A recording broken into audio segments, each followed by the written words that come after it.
Situation Room, the home of hard-hitting political commentary and penetrating insights about the state of the nation. This is a talk radio experience like no other. The Situation Room, a place for hard truths, debates, and elevated conversations. The Situation Room, witty, political, engaging, deep, controversial. In the room, we have C.T. Muga, researcher, academic, seasoned political observer, a fountain of wisdom in these politically uncertain times. Ndu Oko, Nigerian by birth, Kenyan by choice, communications expert, Pan-African. Hello, it's Friday. Where? Hey, finally, it's Friday. It's the 20th day of November 2020, and welcome to the show today. Wherever you're tuned in, we're glad that you are awake and you've joined us this morning. City Muga and Nduoko, good morning. Good morning, Eric Latif. Good morning, Eric. You well? Yeah. Thank you, yes, I am well. Lovely. How are you? I'm very well. Uh-huh. I thank God. You've been waiting for Friday? Oh, yeah. Whoa, Jui. Hey, whoa, Jui. okay, it's like that. Where? Ndo. You know, it's odd about the pace of things and the pace of days. Huh? On the one hand, this week seems to have gone fast because now it's Friday. So my mind is telling me it went fast, and it didn't. Just the other day was Monday. Yes, the other day was Monday. But, you know, in reality, I think it's the body clock. Yep. Yeah, it's fatigue creeps in by the time you get to Thursday, it has crept. Friday, you feel a little elated because you know, okay, after today, I don't necessarily have to. But what happens is you still wake up at the time you normally wake up. Body clock. You just wake up. You just find yourself awake. You're wide awake. Hey. Now, then you have to have a different conversation to yourself. On WhatsApp. Yes, okay, now that I'm awake, So what should I do? what do I do? I don't often get that. There are times when, yes, I'll be awake around the time that I normally wake up on the weekdays. But on weekends, my body knows, it is that day. You And then got Saturday now, but it'll not go to 8, 7. It'll be at 6:30 like this. Then you've got a well-disciplined body. It obeys commands, it knows. It knows. Mine has to get there. But I suspect it won't. Oh, I can talk to mine. The signs that it's been given you. It won't, because I think it has something to do with chronology also.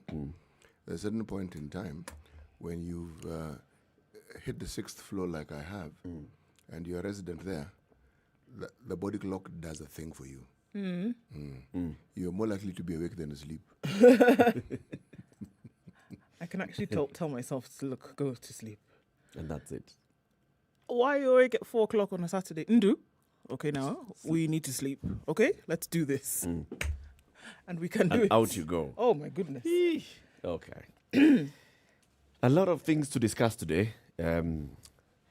There's a ghetto president in Tanzania who has brought out the ugly beast in the main sebo, the top. Sasa hiyo kimeumana. So we'll be talking about not Tanzania. Sorry, I said Tanzania. Uganda. No, we I got meant the you. other. I meant the other. You meant the Tanzania. other Tanzania. We understood what was going on clearly. The other side of Tanzania. The one to the left. Today is Friday. Yeah. Tanzania is just next to Uganda. So let's carry So, on. Uganda, there are things that are happening there. We will discuss that. And also we'll look at what else is happening around the country. The sad tale of COVID-19 spreading and causing many deaths, and the reports of the deaths on a daily basis. How is this information arriving at the headquarters, and how is it being announced? So anyway, as we get into all that, so we'll just start with where we are at presently. Okay, sure. 74,145. That's the number that we're looking at in Kenya at the moment. Unfortunately, 1,330 deaths. That's the total death tally in Kenya.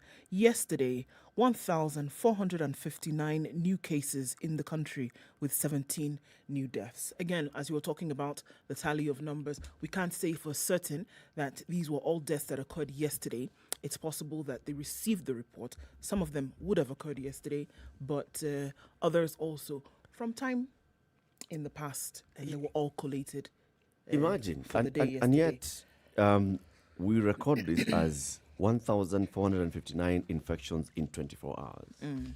It should be recorded as what has been reported in the last 24 hours or collated for report because all of these individuals did not have Were not positive tests. tested They were not tested yesterday and found positive yesterday. That was not the case.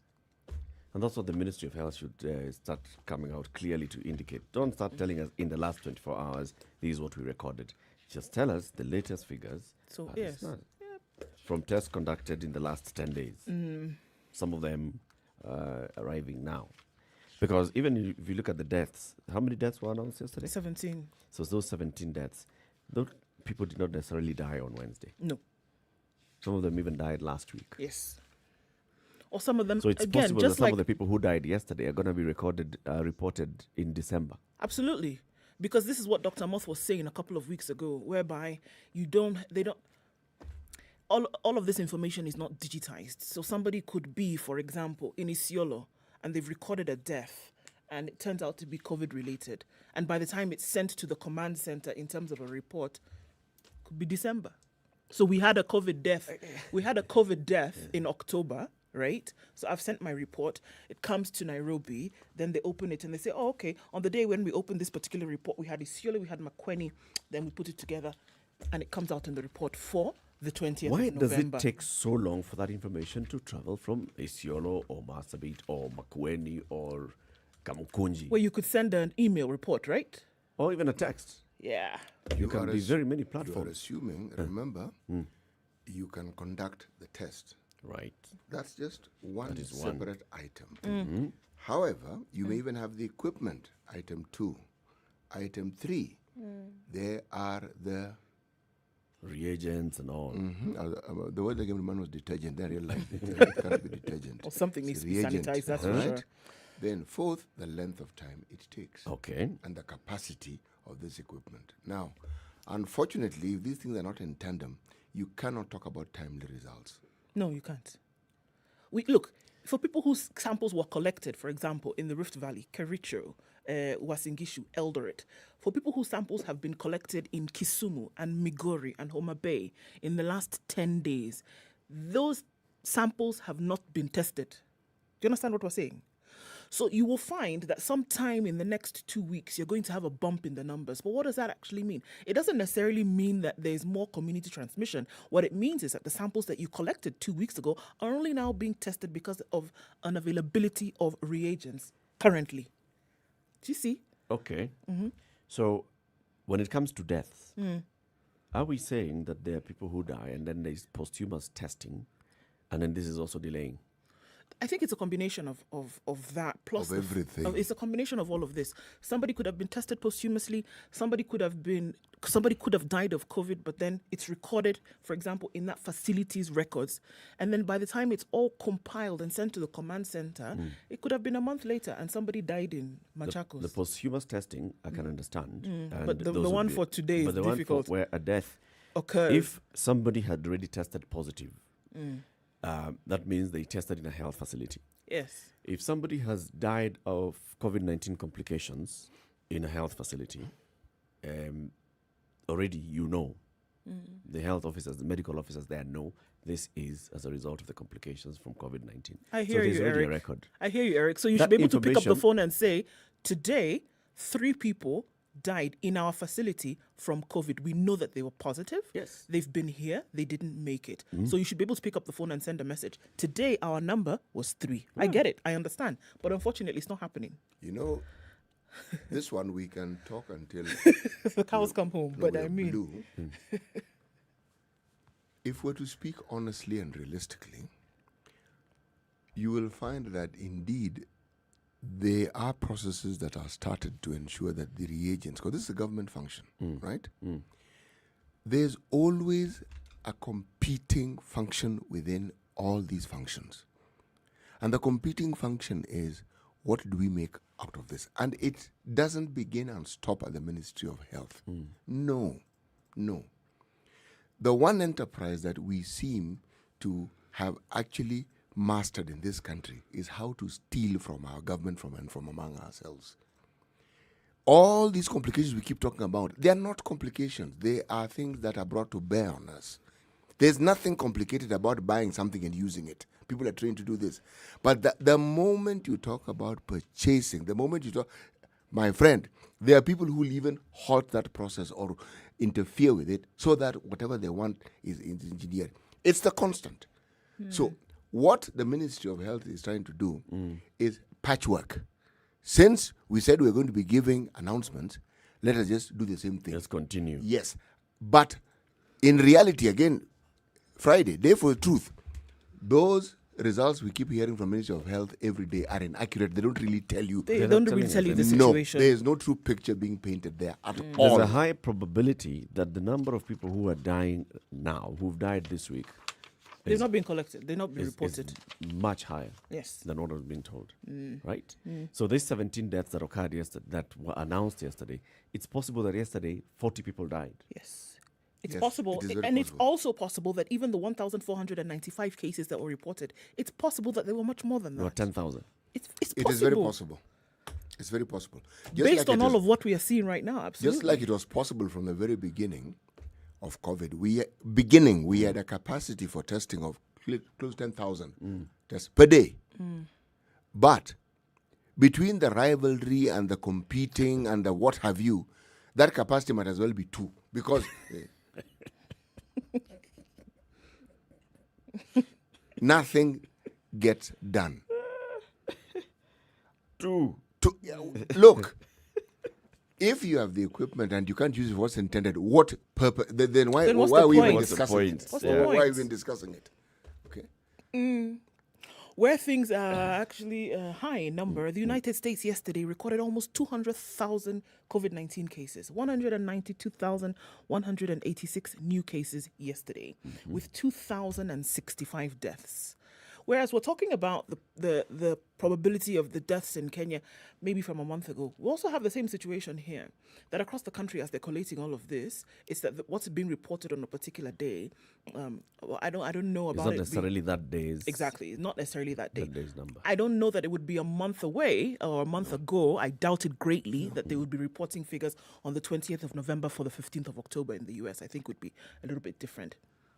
We're seeing that many other things are happening now in the US. New York has closed schools and they've said in-person learning is not going to take place anymore because of the high numbers that they've been recording. If you want to look at New York, just as an example of what's been going on here, Texas has the highest cases, followed by California, Florida, Illinois, and then New York comes in yesterday where they recorded 617,741 cases yesterday. Texas recorded 1.1 million cases yesterday. They too have closed public schools, rather all schools have closed because of the spike in this. The same thing has happened in the Great Lakes region. So we're looking at Illinois, Michigan, Minnesota. They have closed schools and they said, we're not doing this anymore. We can't continue to put people at risk. So the numbers not reducing, if anything, increasing dramatically. In this last week, hospital bed occupation in the US has spiked by 50%.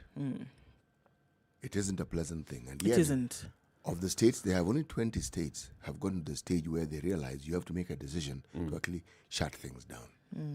And Dr. Fauci was on record as asking, because here you ask, that with Thanksgiving around the corner, Please, don't travel. don't travel, guys. Don't congregate. Do what you need to do. You see, there's a multiplier effect that takes place, and it's a bit difficult to reverse. When you have a certain critical number of people already infected, the likelihood of that infection just continuing is really, really high. Yes, it is. And America has gotten there. They have gotten there, but you see, the thing is also the manner in which he was asking, please don't. It's a long time tradition that people travel for Thanksgiving. Last Thursday of November, it's expected that everybody's going to be crisscrossing the country. Yes. And that they would throw caution to the wind and, basically throw this COVID-19 advisory out the window. By the way, this Thanksgiving, what are they giving thanks for in particular? It's actually a commemoration of finding the land that is now the United States. The Pilgrims first arrived And it was actually around this time that they found this place, and they arrived at Plymouth Rock, and they were now giving thanks. And they found this wild bird running around that we now call a turkey today. And they decided to use this to give thanks. And it's been an age-old tradition since then. Thanksgiving. Okay. We give thanks as well. 6:15. This is Kenya's biggest conversation, the Situation Room. Let's see whether parts of this country are raining and those that will be sunny and shiny today, and other parts of the world as well. And then we look at the newspaper headlines this morning. How are you doing wherever you are? Live streaming on Spice FM KE, Facebook, YouTube, Twitter, or spicefm.co.ke, our website. Say hello to us on the social media platforms. We will be sending our shout-outs. Is Dorcas online? Oh, we'll see. All right. She told me she's always online. Yawa. It's you who doesn't see her, Yawa. Okay, Yawa. This is the Situation Room, the only way to start your day. Spice up your life. Spice FM, Malindi. So Eric will be happy to know there's light rain in Nairobi through most parts, at least for most parts of the morning. 18 degrees currently. We'll see highs of 25 and lows of 17 with chances of rain likely to go well into the weekend. All right, we're looking at partly cloudy conditions in Nakuru at 16, highs of 25 and lows of 15. Mostly cloudy in Nyeri at 14, going to highs of 24 and the low will be 11. Eldoret is clear at 11 degrees, highs of 23 and lows of 10. It's mostly clear in Kisumu at 19, highs of 26 and lows of 18. Kakamega is mostly clear this morning. It's a likelihood of rain later and into Saturday. At 14 degrees, it'll go to highs of 28. Mombasa, it's raining this morning in the coast, and we'll see highs of 30 and lows of 25. It's mostly clear in Malindi, however, at 16, going to highs of 27. Kampala, mostly clear in the skies at least. 24 the high and lows of 17. Dar es Salaam experiencing light rain this morning, highs of 30 and lows of 26, and mostly cloudy conditions in Johannesburg at 15, going to highs of 26 and lows of 14. Lagos, fair skies at 25, highs of 32 and lows of 25. Kinshasa, the rains continue. Now at 24 degrees, it will go to highs of 29.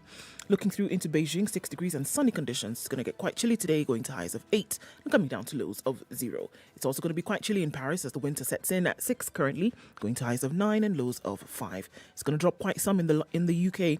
Specifically, London is at 4 at the moment. It'll come up to 12, drop that down to 4. And finally, for now, Thursday night in New York is reading at 8 degrees. Coming into Friday, we'll go to highs of 10 and lows of 6.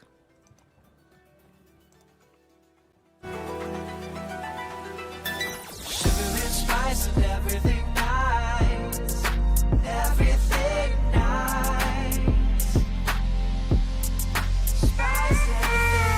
Spice up your life.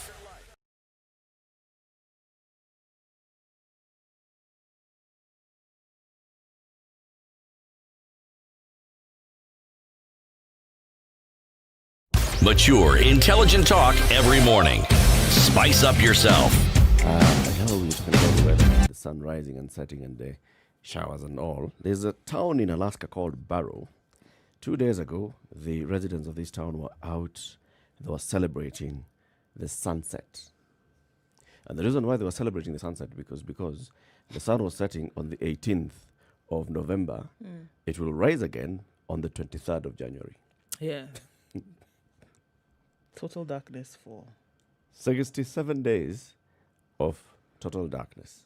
So it was a celebration saying goodbye to the sun. Like, see you again, hopefully, in the next new year. Yeah, It's actually a bit baffling to the mind, isn't it? Huh? completely. Because what you're then saying, it's almost as bizarre as these long Summer nights. daylights. Daylights. Yes, because you're supposed to carry on your functions as normal. That's normal, and it's 9 p.m. and the sun is out. Yes, and there's no accompanying daylight or darkness. Imagine. Actually, for now, for the same town, Barrow, sometime in June, they go for 80 days without darkness. 80. 80 days. It's going to mess up your Of mind the at some midnight point, sun. right? It Can does. you imagine if you didn't live in does. this area? Yeah. And then you came where you knew night and day, and it's 9 o'clock and you're supposed to be going to bed, for example. Oh, it's And 3 the sun a.m. is, it's 3 a.m. and the sun is out. Hey! Or then it's, 10 in the morning and it's dark. The 10 in the morning, then it's dark is the problem. That's the issue, right? It's a big issue. It's a very big issue. And we're not talking about like dusk. It's dark. Ama saa sita mchana. It's lunchtime. Okay. Just so that I can ask, what did these people do? It's just where they it's just where they are on the face of the earth. Same thing happens in the Nordic countries. Finland, Sweden, That Norway. entire Arctic Same circle. thing happens. Dark at 4, 3 in the afternoon. True. There's something they did wrong. The winters are wicked. You know, I think that to me What is- drives people to live in such a place? I mean, you That's go where and they're live in from. a What do you mean place go and live in such a place? That's where No, they're no, from. no. What do you want me That's to- where they found themselves. Yeah, no. See, They didn't decide to pack up and go. You know, human beings have been migrating.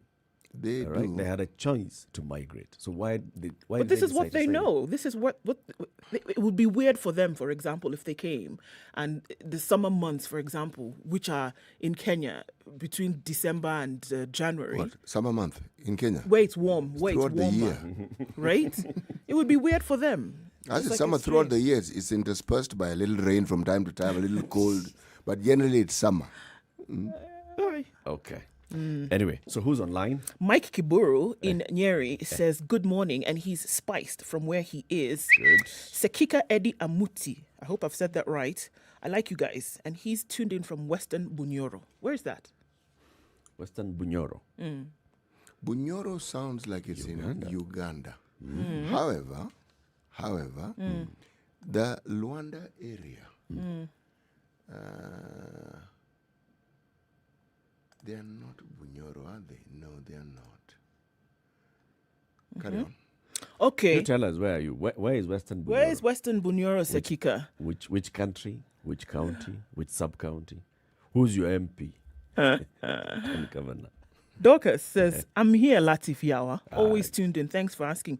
Mimi ni mtu wenu kila siku. Kabisa. Mimi ni mtu wenu kila siku. Wewe ni mtu wetu pia, Dorcas.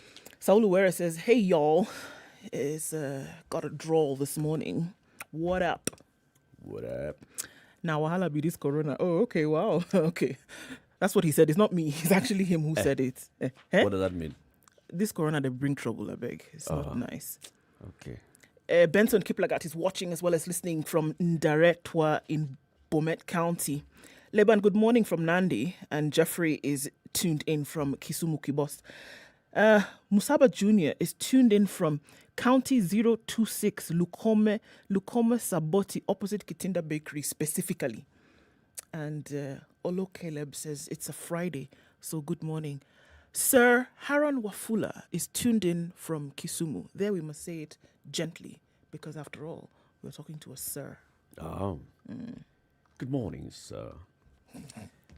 We're glad you're tuned in, sir. Mr. Muga. Today's proverb, tafadhali. Right. Today is the proverb. Day. Today. If you live in Bunyoro, Tell us where you are. What That came is by the Bunyoro Ketara Kingdom, and that's in Uganda. But Yeah. anyway, I am certain that, all right, no matter how big a child is, he, they, she cannot deny that he, they, she were once carried on the back of a woman. But this is an African proverb. No no matter prime. how big a child is, Yes, the prime isn't going to feature here in this particular proverb. they cannot deny that they were once carried in the back of a woman. Yes. Kweli kabisa.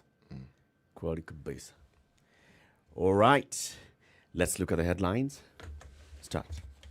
You go. City, you have like 79 newspapers today. The numbers you've been picking of late are very interesting. Yes. Even as the publications from Western I am Bunyoro. actually spoiled for choice. But this one caught my attention. Okay. Kenya Power raises alarm over client's solar switch.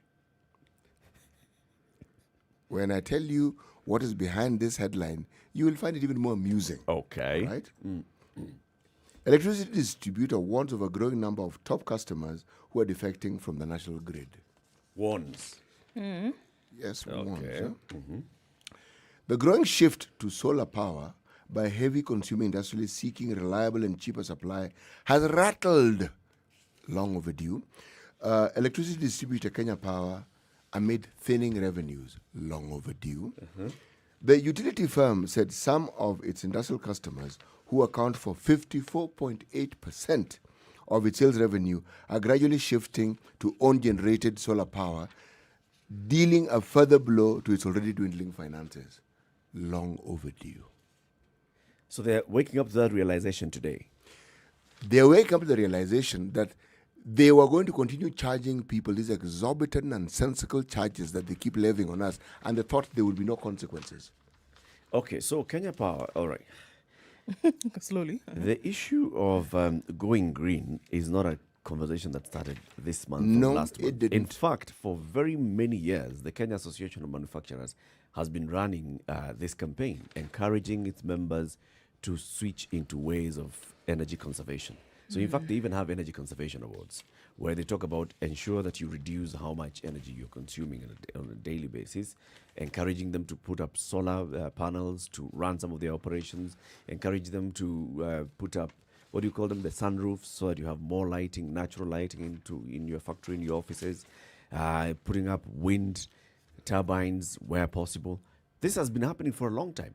And government policy is on switching into green energy and such. Government policy actually even dictates that if you have a 3-bedroom or so house, you must have solar water heating. So Kenya Power is waking up today to the realization that, when people switch on to solar, We're it gonna means lose. that we're not going to.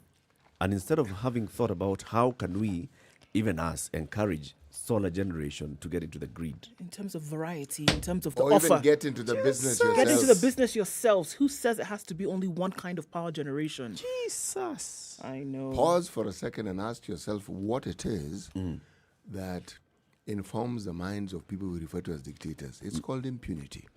You have been accustomed to getting away with it. You know, we only look at it from the perspective of politicians. And impunity is something that we see right across our everyday lives. Someone who has a monopoly like Kenya Power. Yep. That monopoly gives them a very, very strong sense of impunity. They seem to think they could just continue running roughshod over the citizenry for as long as they saw fit. Every year, when we've been on this program, we've been talking about how it is Kenya Power actually produces more power than we need. Jiratish Sei came here and explained to us in lovely, great details of how this thing actually works. And somehow it didn't occur to them that people will realize, wait, we don't have to put up with these costs. We don't have to. We can find an alternative. And the alternative is not what you're offering. We'll find our own. And there are very many other. I don't understand. Maybe it's the reporting, because the push to go green, the push to have this microgrids, has been there. It's actually a government program. It is. The World Bank is even participating in It this. is. In It working is. with various companies It to is. come up with mini grids. Going Yes. to communities. Yes. What can you do? Can you put up your own solar? Can you just to power your own gadgets and lighting in the home? So what is the issue here? The issue here is this. Kenya Power is accustomed to announcing loss of profits. This one is the one which I don't understand completely. You're the sole provider. You have power been in the sole. country. Completely. All right? As in, you can't get power anywhere else in this country save Kenya Power. Yes. But you're going, for me, it baffles me. Isn't You're this going at a baffling? loss. And this power is not being offered for free. No. It's paid The for. people who are consuming this power pay for it. And you don't pay your power, it's disconnected. It is. How then are you going at a loss? Let me perhaps sweeten this thing a little more, all right? Then you look at the contracting. It's always in the contracting. Always in the contracting. And then you look at the ownership of Kenya Power. Mad in mystery in certain places. And you suddenly find that we have to choose the most expensive option to supply power. And you ask, look, can't you just break the contract? Yeah, what's the worst that Go could to happen? court and deal with those things later. But no, we won't. So, remember what we were discussing earlier on? Talking about how it is that there's always an angle being played. Same thing here. The only thing why it's news, it's caught up with them. No, they have to explain. They have to explain. You can imagine the big industrial consumers, if they give them over 50% of the revenues, then the rest of us, small time people, we give them the other 49% or We so. do. Right? We do. Now, you can imagine with the Jubilee government and coming and pushing that whole expansion of power into the countryside. Huge investment by Kenya Power, and the government says, you can't go and start telling people to pay for this thing up front. You connect power, they're going to pay. And then now also, out of that whole 41% or 49% that you've invested to distribute power to, they are not consuming or they are not paying the bills. Issues. Then your 58% or 50% revenue stream, 54.8 revenue stream starts shifting to other sources of power. Eric, this is a private business, and they understand this business better than we do. We are merely discussing the facts that are presented to us. Yeah. Okay? Yeah. Now, if you have this sort of business and you have a commodity whose demand doesn't actually go down, should you not have thought of ways of ensuring that these people who can't pay have a way of paying you? Couldn't you have considered it? Surely. But this is the mindset of somebody who knows they have a monopoly and they have impunity. Yeah. They simply give you ultimatum. This is what we're going to do. Now deal with it. Now people are dealing with it. People are dealing with it. Oh, people are dealing with it. They got the message. It was repeated. They said, okay, we've got the message. We're now going to deal with it. 28 minutes to 7. Let's take a break. Please. Okay? See what's happening on the roads this early Friday morning, and then we continue with the discussion and more headlines. This is the Situation Room, the only way to start your day. Spice up your life. They are smart, they are funny, and unfailingly entertaining. They are the adults in the room, and they are here to help you be the best adult you can be. Just to be very honest with each other here, not all of us are going to get tall, dark, and handsome. Not all of us are going to get 0.5s or chotaras. Some of us have to learn the short guys. Some of us have to learn those pot-belly people. Some of us have to learn older men or younger men. Spice. Don't ask your partner if he or she enjoyed it. I think the approach should always be, if she's enjoyed the journey, she will let you know. Yeah. She'll tell you, hey, maze, your bus is big. Mi sijaipanda basi kubwa kama hii. Juu hata hii basi, hiyo mafuta tulieka yote, imetuleta hapa vizuri. Hii basi iko na nguvu. Hii basi iko na nguvu.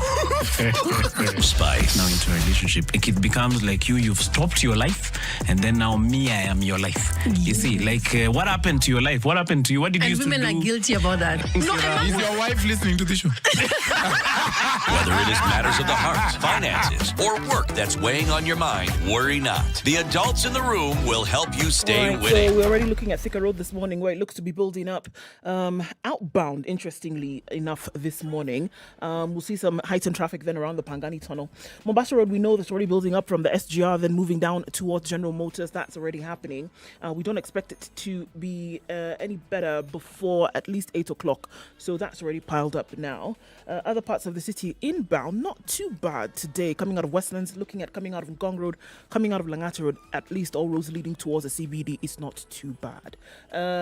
On the eastern and southern bypasses also, that's flowing along quite smoothly this morning. Shouldn't be too terrible. I'm going to take a look at about half an hour. We know that things would probably heat up, as it were, on the roads. Help us out too. You see something we should know about? Do let us know. Spice FM KE on Twitter, or text on 40127. See what this Friday morning is looking like.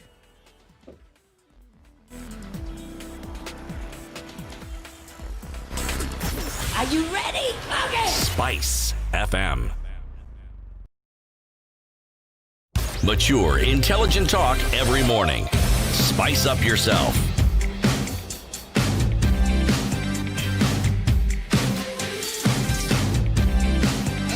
Mornings done right. 26 to 7. 94.4 Spice FM, Nairobi. Let me do this one. Going bust. Kenya is seeking a 75 billion shillings debt suspension. The story is on the back page of The Nation this morning, and so here it says, the government is broke and is in need of 75 billion shillings debt relief. Treasury Cabinet Secretary Ukur Yatani yesterday said the government is now ready to take up an offer to defer repayment of a portion of its debts, despite putting the country's credit rating at risk of a downgrade.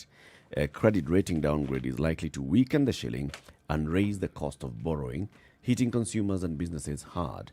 The cabinet will next week make a final decision on whether to take up the COVID-19 debt relief offer by the group of 20 most industrialized nations, in a sharp departure from the policy position that the Treasury had taken earlier this year. We had discussed this earlier this year. G20 came out and said, all right, so we can offer these to the developing countries that have debt, so we can talk about renegotiation.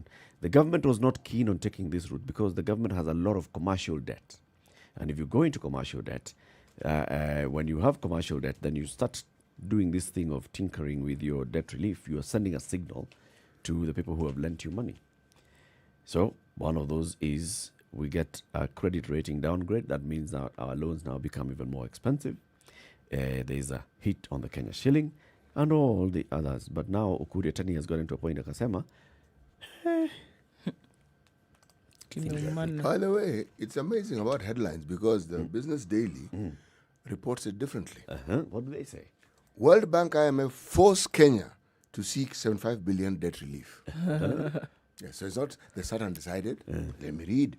The IMF and World Bank has forced Kenya to take a 75 billion coronavirus debt relief from wealthy nations as a precondition to accessing cheap loans.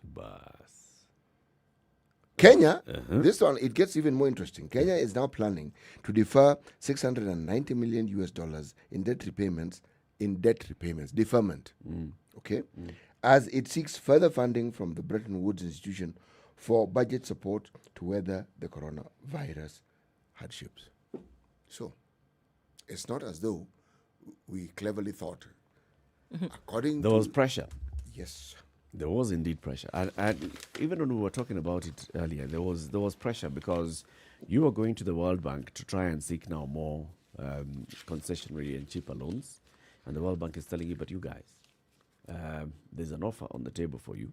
You can defer this and you have some 75 billion shillings in hand.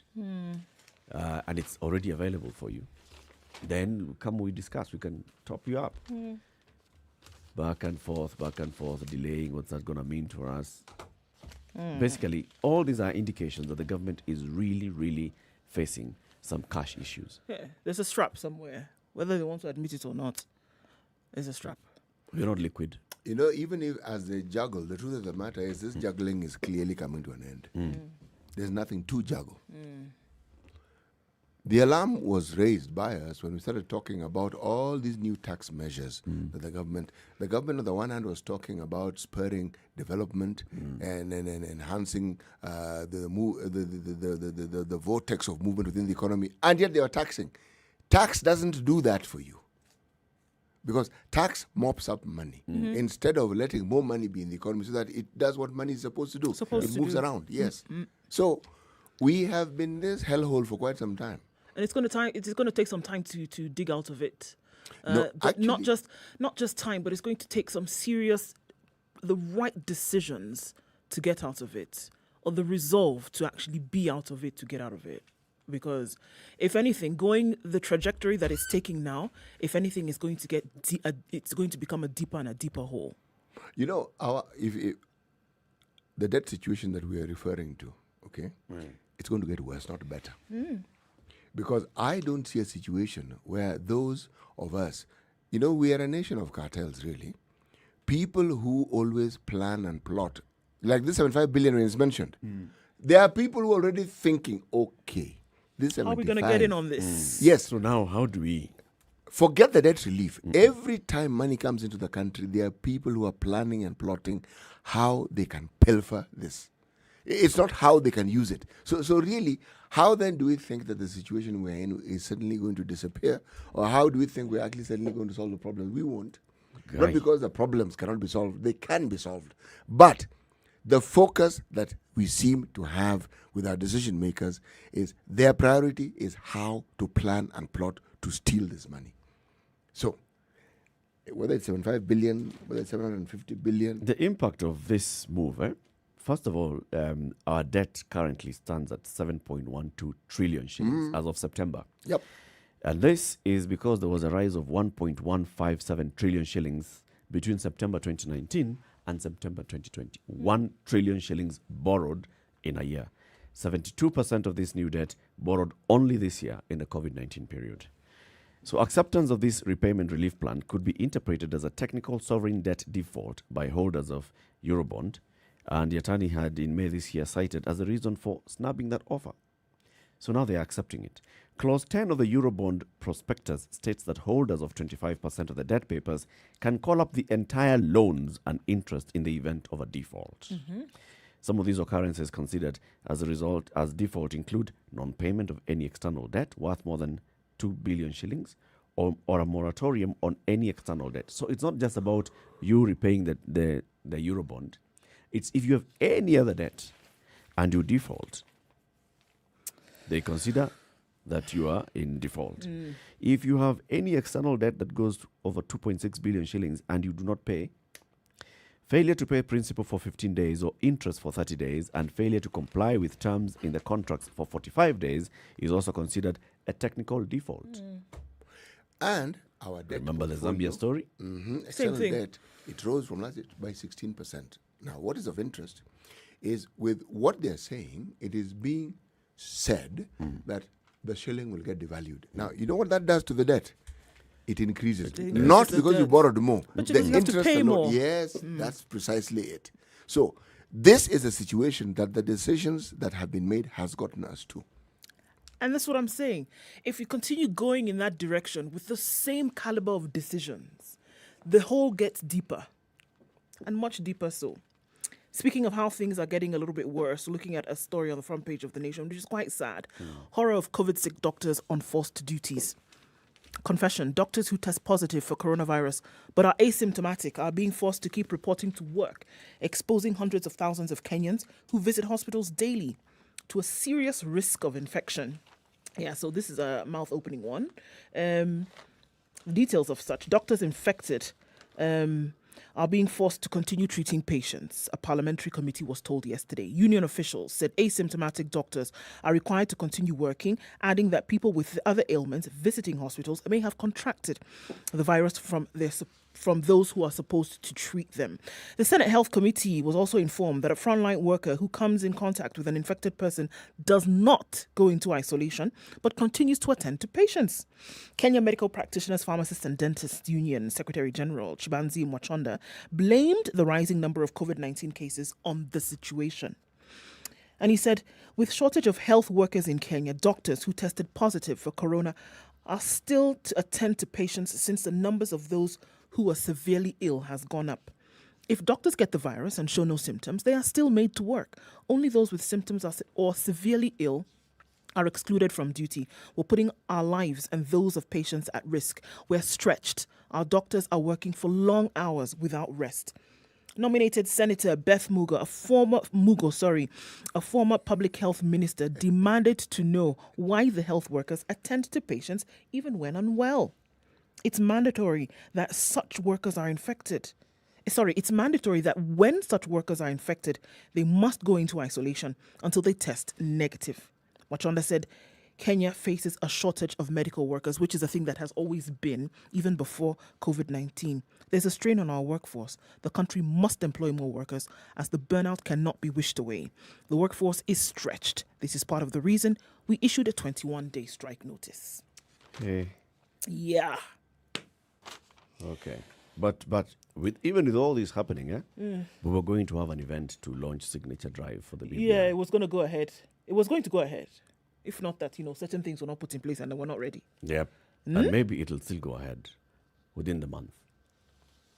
You know, the important things, the things that are important for the country are still happening.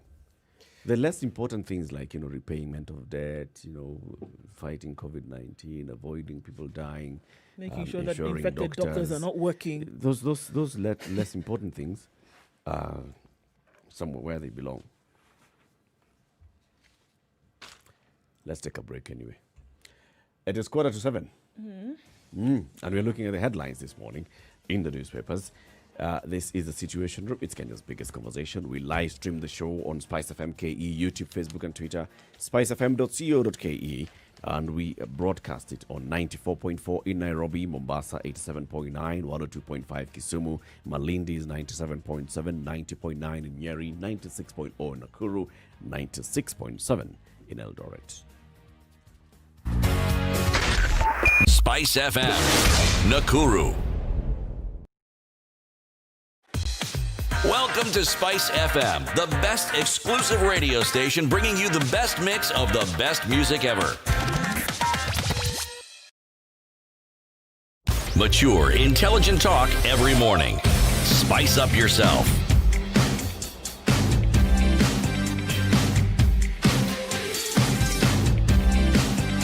Mornings done right. 94.4 Spice FM, Nairobi.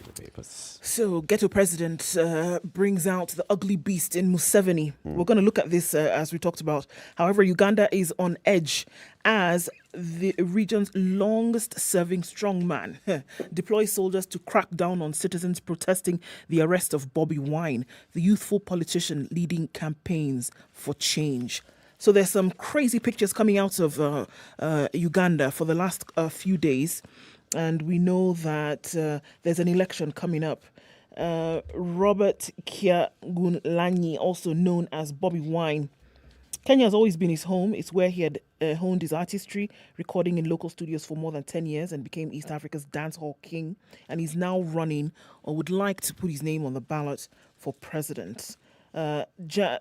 Uganda will hold elections in January 2021. Museveni, who is 76, is vying for another term, which would push his hold on power to now 39 years. Speaking of 39, Bobby Wine is 38 years old, and he became an MP in 2017 and has been Museveni's main challenger. 16 is the number of people who have died from the protests, because we know that Bobby Wine was arrested and then rearrested, as is the norm.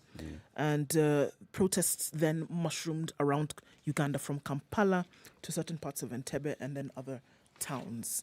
And because of this, unfortunately, lives have been lost. The protests continue. Things are not looking good at the moment. It's a bad thing and it's a big thing happening in Uganda. We'll have a deeper discussion into this.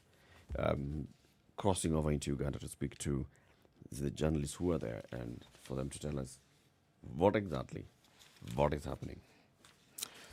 Yep. Police officers are on the spot over the death of a suspect in police custody. These are officers at the Inuka police station who are once again in a spot after a family accused them of trying to cover up the killing of their kin who was arrested last week.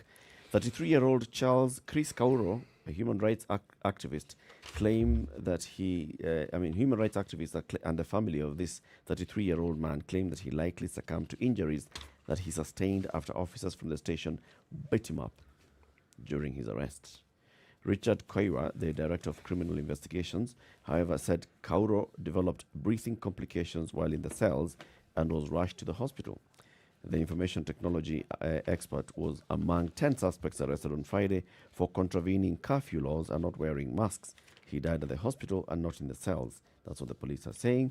And they're saying that they're waiting for post-mortem results. So, police operation, arrest somebody because he's out beyond curfew hours. He's not wearing a face mask, allegedly. Goes into police cells. Next thing, he develops breathing complications. According to them, they rush him to the hospital. He's pronounced dead. Good grief. Just like that. Sad story. What is it about arresting people on this continent, and what is it that an arrest must be accompanied by a beating?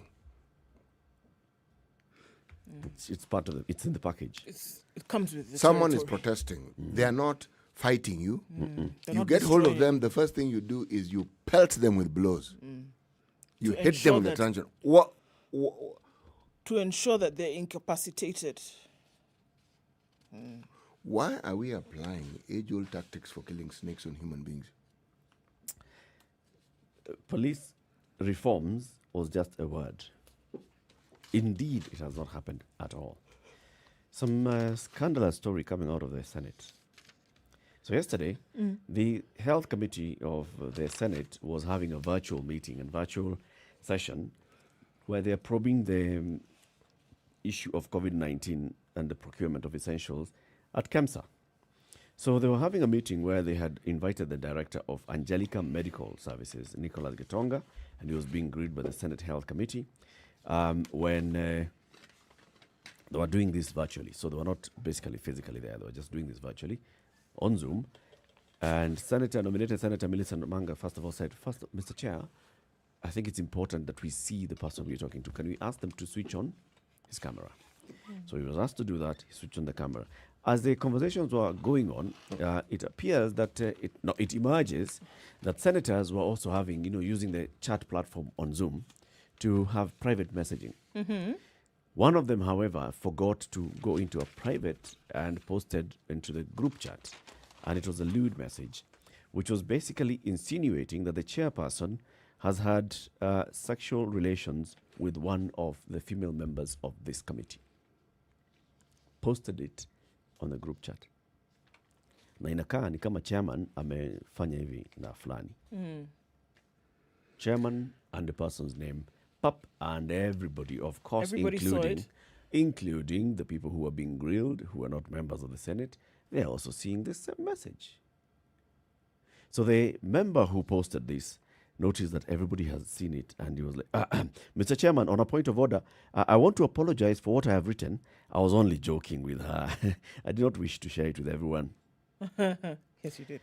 The session was interrupted as all participants turned now their attention to the in-meeting chat and the embarrassing message. Some senators, including their female colleague, tried to downplay the incident, saying there was nothing to apologize about and that the meeting should proceed. But after a while, the chairman of this session left the meeting, followed soon after by the female member who was mentioned in this chat. Soon after, all the other members left. So it wasn't adjourned formally. People just left the meeting. It just ended. It just ended.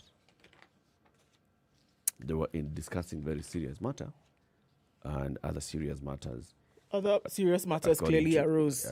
Arose. Wow. Okay. The drama of our Senate. It happens even in the Senate. Yep. Actually, this Senate is a Kenyan Senate, is it not? It is. So the people we're talking about are Kenyans, are they not? Yeah. Right. I think that one is done, dusted. Quisha story. So there's no surprise? Not really. In fact, when someone ascends to a high office such as that of Parliament, what we don't see in the public domain on a daily basis, and which, in my opinion, dominates the thinking processes that accompany the decision making, is this. People who have power, it's in their heads, and they think that they are the begin and end all of everything. Yeah. How on earth can you talk about there being a provision for helicopters to ferry and such, and an ambulance on standby? Still talking about legislators. The Matungu MP, Justus Murunga, has not yet been buried. Now, the funeral plans have been thrown into disarray after a Nairobi court stopped his two wives from taking his body for burial. Milimani Principal Magistrate Agnes Macau issued the order restraining Murunga's widows, Christabel and Grace, from conducting the burial pending determination of a suit filed by a woman claiming to be his lover. A temporary injunction is hereby issued restraining the two wives. The suit was filed by Agnes Wangui, claiming that she has two children from the secret relationship with the late MP, but his family has conspired to lock her and the minors out of the funeral and burial arrangements. Wangui in her affidavit saw that she met Murunga in 2012 when he was a supervisor at Embakasi Ranching, while she was a businesswoman selling beverages and snacks within Ruai area. Shortly after, she says, we began a romantic relationship, and out of the union, we were blessed with two children. The firstborn was born in March 2013, the secondborn in November 2017. She says that since Murunga had informed her that he lived with his wife in Utawala, he rented for her a house in Ruai, where they stayed with the children. The minors are Murunga's biological children, she swears, and she says he always acknowledged and supported the children before his death last week. Not the first time we've had such cases, is it? Nope. Won't be the last time we have such cases. In Kenya. We in Kenya. This is just... So that one's going to take a while until everybody figures out who belongs to who and who should be taking control of what. And unfortunately, the man will not know his final resting place until all of this is done. Yep. Imagine. That is a big issue about it. Problems. Right, so iconic and oldest lion dies after 16-year reign at the Mara. An iconic lion named Olor Papit that ruled the plains of Masai Mara Game Reserve for 16 years has died, unfortunately.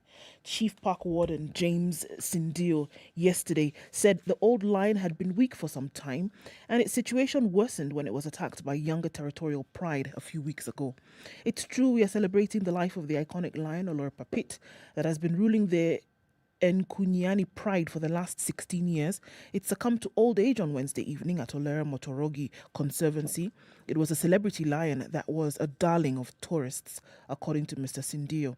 The warden said the iconic lion was the most dominant, together with its younger offspring, or Banotti, estimated to be around 14 years, and have been roaming between Nkulayani, Olindiki, and Munika and Hamerkop, where their lineage was spread.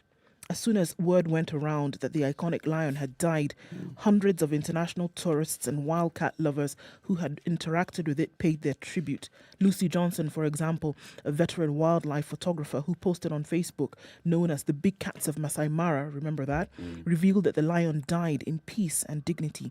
With great sadness, one of the Masai Mara famous Lion King, Olor Papit of the Ekunyani pride, died after his afternoon of old age. This afternoon after of old age. We border at Olera Motorogi Conservancy, she posted.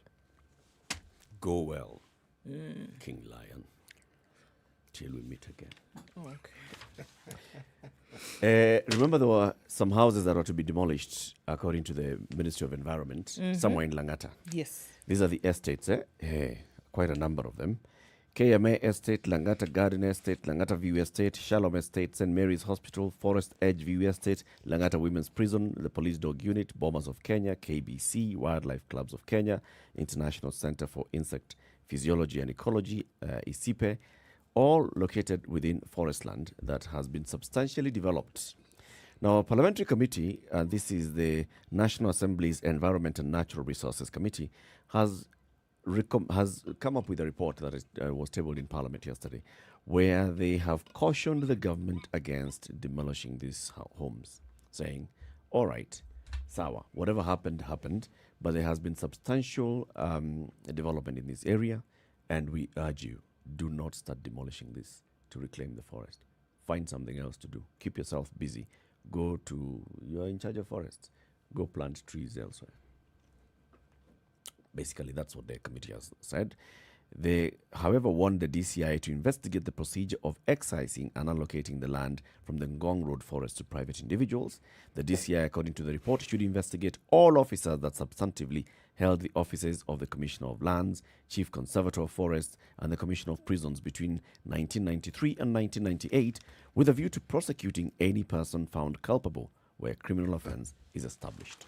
You know, the issue being discussed, as I understand it, is not the excising of that land, but the legality of it and whether legal processes were actually followed. Yes.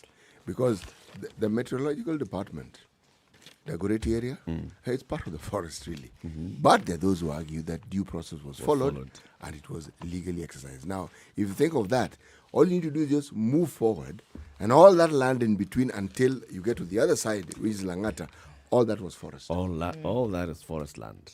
Yes. So it's a lot of forest. it happened in the 80s. It did happen in the 80s, and also this is it begs this question: what then is the master plan that we've had for the city of Nairobi? Imagine. Because there has to be a master plan. Master plans, by the way, are not for a year, 50 years and beyond. What was the master plan? And what's the state of it? And do we have these plans for these other cities and towns that we have in the country? Wapi. Coming to the top of the hour. In the next hour, we have a conversation about the hospitality sector in the country. COVID-19 period, we know that they were severely affected. Are they recovering? What's happening there? Keep it right here for that conversation. It's now 7 o'clock.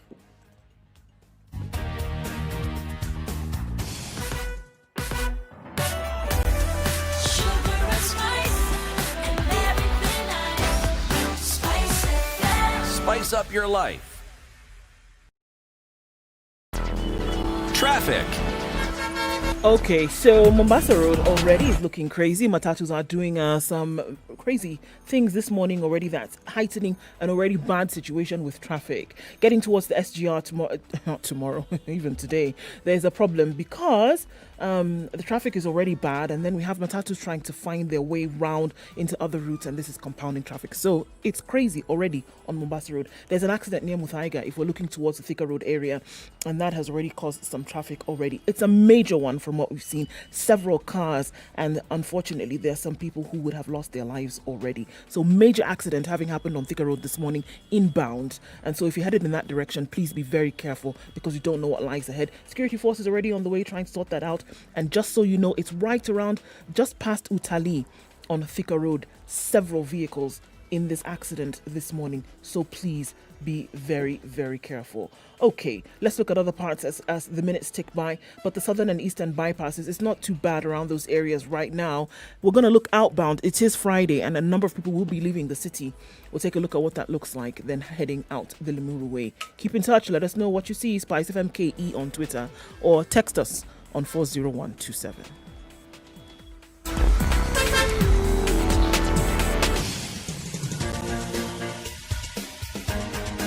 This is The Situation Room, the home of hard-hitting political commentary and penetrating insights about the state of the nation. This is a talk radio experience like no other. The Situation Room, a place for hard truths, debates, and elevated conversations. The Situation Room, witty, political, engaging, deep, controversial. In the room, we have C.T. Muga, researcher, academic, seasoned political observer, a fountain of wisdom in these politically uncertain times. Ndu Oko, Nigerian by birth, Kenyan by choice, communications expert, Pan-Africanist, a truth seeker and believer in people power, and Eric Latin, agent provocateur, the man in the chair, seasoned journalist, news hound, a man who believes in punching up, not down. This is the Situation 2.5 Room, minutes after 7. the only Thank you way very to much for start tuning your into the day. Situation Room this lovely Friday morning. The Situation Room broadcast every weekday morning, 6 a.m. to 10 a.m. on Spice FM. We are also live on KTN Home for 2 hours. That's between 7 and 9. And therefore, welcome to our audience on KTN Home. We are also live for all the 4 hours online. Spice FM KE on YouTube, on Facebook and Twitter. And spicefm.co.ke. As we begin the hour, every hour, we start with the day's proverb from C.T. Muga. No matter how big a child is, they cannot deny that they were once carried on the back of a woman. No matter how big a child is, they cannot deny that they were once carried on the back of a woman. Mm-hmm. That's true. That's true. Okay. We'll see why you picked this one today and then how we apply it in everyday life. Let's have a conversation about the hospitality sector in this COVID-19 period. We've had many conversations around this. We have talked to the Cabinet Secretary in charge of tourism. We have talked to the associations that represent the players in this sector. This is the Hotel Keepers Association. We've talked to the Kenya Tourism Federation. We have talked to the Pubs and Restaurant Owners Association. And all of them have said the same thing. COVID-19 really came, and even before the 13th of March, when the first case was announced by the government, hotels had already started suffering, and there's restaurants and such establishments, because there was the order to reduce the movement into them. There was also the discouragement from hosting international events, especially those that now were relying very much on conference tourism, hit immediately. During that period, hotels actually went and shut down, and they sent their staff home. And the government heard their plea, and the government, through the president, announced some package for the hotel industry. So a couple of billion shillings that was to go to the sector players to help them stay afloat, to help them be able to pay some of their workers. A lot of work was said to be done, and I have got to be very clear that I say said, was announced by the government. Whether that happened or not is another conversation, because many of the sector players that we've spoken to have said, I have not received a shilling. I haven't actually been able to access any kind of support from this stimulus package that was announced by the government. But we've seen hotels now starting to reopen. pushing a lot on domestic tourism, and we had a conversation on domestic tourism. What is it that these establishments need to do, bearing in mind that the customer that you're looking for has also had a severe hit on their incomes? So what is the status of this presently? It's a conversation that you keep having, and you also have people that who work in these facilities, and what they tell you, yes, we are seeing an increase in numbers. Of course, coming from 0, even 10 is a good sign for many of these establishments. But do you feel like enough has been done to support them? There's what I think has been done, and there's what those in the industry know has been done or has not been done. You see, as a consumer of that particular product, I would look at it from the point of view as my favorite joint, my favorite haunt, is it still operational? And if it is, what is it that they are doing that post-COVID, because there will be a post-COVID period, what will they be doing to ensure that those high standards of hygiene, those high standards, everything around it that we've gained from COVID are maintained? But significantly, there is the issue of employment, and there's the issue of just the business. Because many of these businesses rent the premise in which they work. Yep. So if there are no clients coming in, then you don't have the money. You don't have the wherewithal to ensure that you meet your obligations. Then with reduced patronage, do you still maintain the staff levels that you had or the staff complement that you had before? Now, these are issues that I think this particular industry are facing more than any other. Because second only to, in my opinion, education, where schools had to shut down, they were truly hit. And I think recovery is not anywhere in the horizon. It'll take some time before you can even say that they have recovered, as in they've sorted out the losses they made and have started moving into profitability. I think right now that industry is simply just seeking to keep going. Just finding ways to stay afloat. Yes. And for you to stay afloat, you have to invest, because you're talking about putting in all these measures to observe the protocols for COVID-19, have sanitation, have regular cleaning, have observe social distancing in your restaurant and in the pubs. So that means that you have reduced the number of patrons who are in your facility at any one time. All these come with a cost. But let's have the conversation with one of the sector players. This is the general manager of IB Styles Hotels in Nairobi. His name is Stu Clay. Good morning, Clay. Good morning, Eric. Thank you for inviting me. Thank you very much for joining us. Welcome to the Situation Room. Thank you.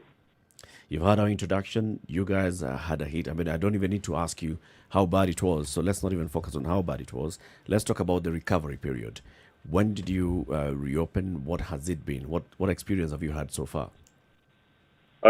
We were lucky to reopen the hotel in June of this year, following the presidential and the safety announcement that was brought in by the Cabinet Secretary Bilala, who I heard you mention earlier, has been very supportive of the industry segment. Like you've said, Eric, with your team, it's been very tough, very challenging to reopen the doors with the safety, with the new hygiene regulations, with the wash hand basins, the sanitizing, the masks, the signage, cost the company in the region of over $500,000. And this cost is still increasing, because obviously when floor signage gets worn out, we have to replace. Masks have to be available to our guests every day should they want them. And we go through a lot more sanitizer and hand gel to keep our guests safe. So the cost is not over by any means. While this global pandemic continues, we have to really look after the safety of all our guests across the hospitality industry. So the costs haven't gone back to normal in any way yet. What's the patronage like? Are we seeing more people coming? After some of these restrictions were lifted in country, do you see more people coming in to patronize? Have the numbers increased? Internationally, regrettably, no, not yet. Domestically wise, it's like, again, you were discussing a few minutes ago. It's how we create domestic offers for our guests to make it value, to help people get out of their homes when you consider the long lockdown that we've been closed for, the curfews in the various cities. So it's how creative offers have come up with, and this is where staycations have come into the forefront, to provide guests with value offers. Accommodation is still very much on its knees. However, the food and beverage side of the business is showing small signs of some recovery. Was the local market your target before COVID? Yes, definitely. Ibis Styles is a budget property. We're there to provide value to our guests, and the Kenyan marketplace has always been one of our key audiences. However, we do rely on the international corporate business to keep us on reasonable occupancy levels as well. There's been a lot of talk about making establishments such as yours affordable to locals. Let me just ask, what really, in terms of just Kenya shillings on a daily basis, is considered affordable? Affordable in the sense that it's something that people can afford to pay, but it's something that doesn't guarantee that you actually go at a loss with your business. We currently have a weekend staycation offer where we think we're trying to offer value to our guests. This runs every Thursday to Sunday inclusive, and we offer a room package at 4,000 for two, or a bed and breakfast with an all-you-can-eat breakfast at 6,000 for two, and that includes all taxis and service. We feel that's good value to our guests, and while we are not making a loss, we are not making huge money, but we're there to get people back to realising hospitality is safe and welcoming for all. So this is 4,000 bed and breakfast per day between Thursday and Sunday. Sorry, 4,000 is the room only. Okay. And 6,000 is the bed and breakfast. And like you say, that's Thursday to Sunday, yes. So how much was the rate before this? How much were you charging per room only before you brought up this offer? The rate was 9K before the offer for one person, and then there'd be a supplement for a second person in the room. Okay, so many would say that if you look at what the offers the hotels have come up with, it's still not enough to make people want to move out and venture into staycations and such other packages. What would you say to that? I mean, is this the lowest you could really go to? That is the lowest we could really go to. And if you look around Kenya as a whole, the coast have made very good offers for guests to visit all the coast resorts, and they've come up with a good working forum with the new Kenyan coast to bring more business in. The Mara during the migration season did one wonderful domestic tourism rate, and that opened up Mara on the weekends, so the lodges could stay at least open and get some business in. And people benefited, or Kenyans and local residents benefited from seeing a migration where other years it may not have been affordable.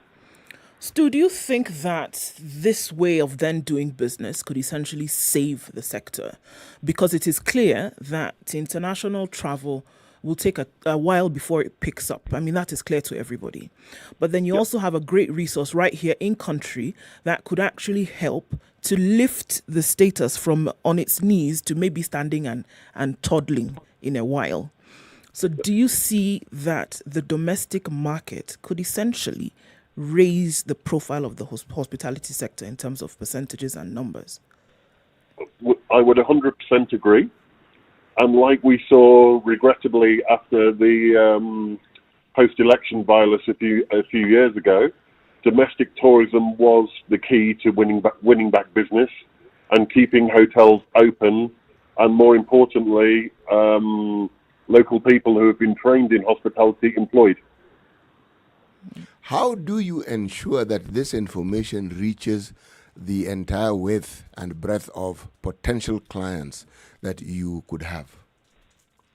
Well, you are being great supporters of media is being a great supporter of the relaunch of domestic tourism within Kenya. We all have our digital platforms that we use, and it's networking with our partners. It's showing guests that we are safe, that we are open, that we are available, and reassuring them that we are not going to pack our venues. We are not going to bring in too many people to compromise safety. We're going to encourage social distancing and have all the safety measures in place so when a guest does come to a hospitality outlet or a hotel, they feel welcome, they feel safe, and they feel valued. So when they come for a staycation or an offer, they feel value for money, and Go ahead. Okay, so I mean, I'm looking at examples around the world where, you know, hotels, restaurants, these establishments had closed, but there was a kind of in-sector patriotism that took place where people felt the need that they could still patronize their favorite restaurant, their favorite hotel, and even though they did receive some support from government, you saw that if a hotel was closed, for example, people still would go for the takeaway service of a restaurant, for example, things like that. Can we get to the point where people have some kind of brand ownership or feel that they're part of a sector so much so that even if something like this does hit, this sector can remain afloat, something that, you know, is the country outside of Kenya is known for in terms of its hospitality?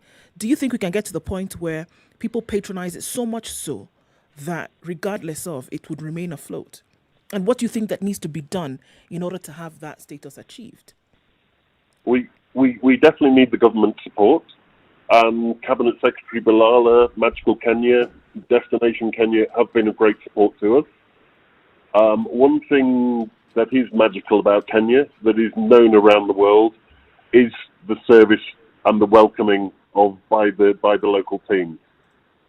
You see this when you get people working in Dubai from Kenya. You get feedback from the guests. Kenyan spirit is very welcoming, it's very open, and I believe that is known around the world. The more we can publicise it, like you say, with your support, the more we can win guests. A lot of hotels, or the majority of hotels, have loyalty programs as well. This is there to make guests feel welcome, guests feel loyal to a brand, like you're talking about, and we value their custom. Stu, I look at the number of establishments that have come up, the hotel and hospitality sector establishments that have come up in Nairobi in the last 10 years, and one can't help but wonder, are we overcrowded? Just look at where you are. Ibis Styles is in Westlands. Just around you, there are a couple of other establishments that have come up that are competing with you. Do you think we had reached a point of oversaturation, or do we still have more demand and less supply? I think there is room for growth still within the industry. We are currently getting near an oversupply point. However, saying that, when you look at the growth in corporate offices, when you look at the new road infrastructure that the government is putting in place from the two airports to the Westlands area, to the central business district, this will alleviate traffic, and hospitality usually comes first, and then the corporate offices and the businesses come in. When you look at Dubai a few years ago, there was nothing there. Now it is a very busy area, very busy city. I see the same happening in Kenya in years to come. And the fact that more international brands are coming in, more growth is happening within our own brand, Accor. It is exciting times, and it will lead to better value for guests, better service, because as there is more supply, the people with the best service are the ones that win and keep the loyal customers. Have you felt the pressure, or are you feeling the pressure from the emergence of furnished apartments around where you are? Because we see very many of them in Nairobi, and they're targeting the sort of same clientele that you target. I think you will always get a client who will look for a service apartment if they are here for a month or longer. You have hotels opening now, or in the process of opening, that are both. They are apart hotels and hotels combined. I think we will possibly see more of this in the future. However, you will always get those people that are coming for a few days that need comfortable hotel accommodation. And again, the new partnerships with Destination Kenya are there to bring more conferences into the country. As we get more conferences into the country, there will be more people coming for a few days, so there will be more need for value, fair price, clean, comfortable accommodation. I'd like to ask what it is, or rather how it is you've managed to cater for the needs of your employees in these COVID times. What have you done? And God forbid that we have another pandemic. What plans would you recommend that people in your line of work put in place so that should such a thing occur, they're at least able to weather it better? But basically, it's constantly looking at costs, looking at number of guests. We looked after our team for as long as we possibly could, but like we've seen across the industry, so far this pandemic in Kenya alone has claimed some 230,000 jobs, and I don't think that number is going to realistically stop. I think we're not out of it yet. Like you say, when we've discussed earlier in a question, we're not seeing a recovery of international guests starting to come back till around Q2 next year. Realistically, when the industry will fully recover, we're looking at 2023 is what all organisations or market bodies are saying. So by no means are we coming out. While there is some great news on vaccines, we need a plan. The Kenyan government needs a plan for us.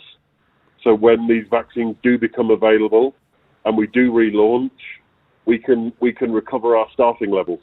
This is going to be key because there is no real backup support for a lot of team members out there from the government if they're not in work.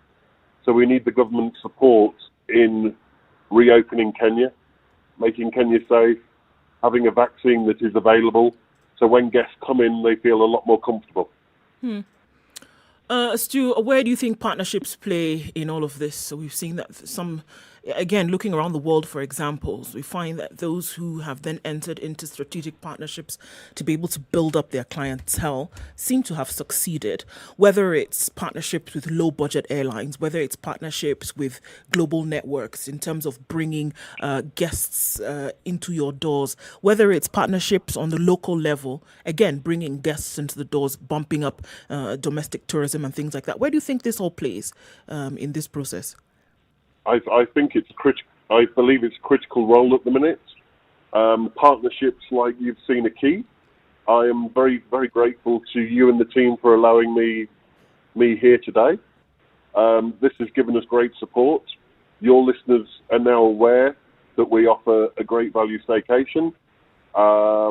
Without this kind of support from yourselves, our guests out there and guests for hospitality as a whole are not aware what we're doing as an industry to welcome guests back.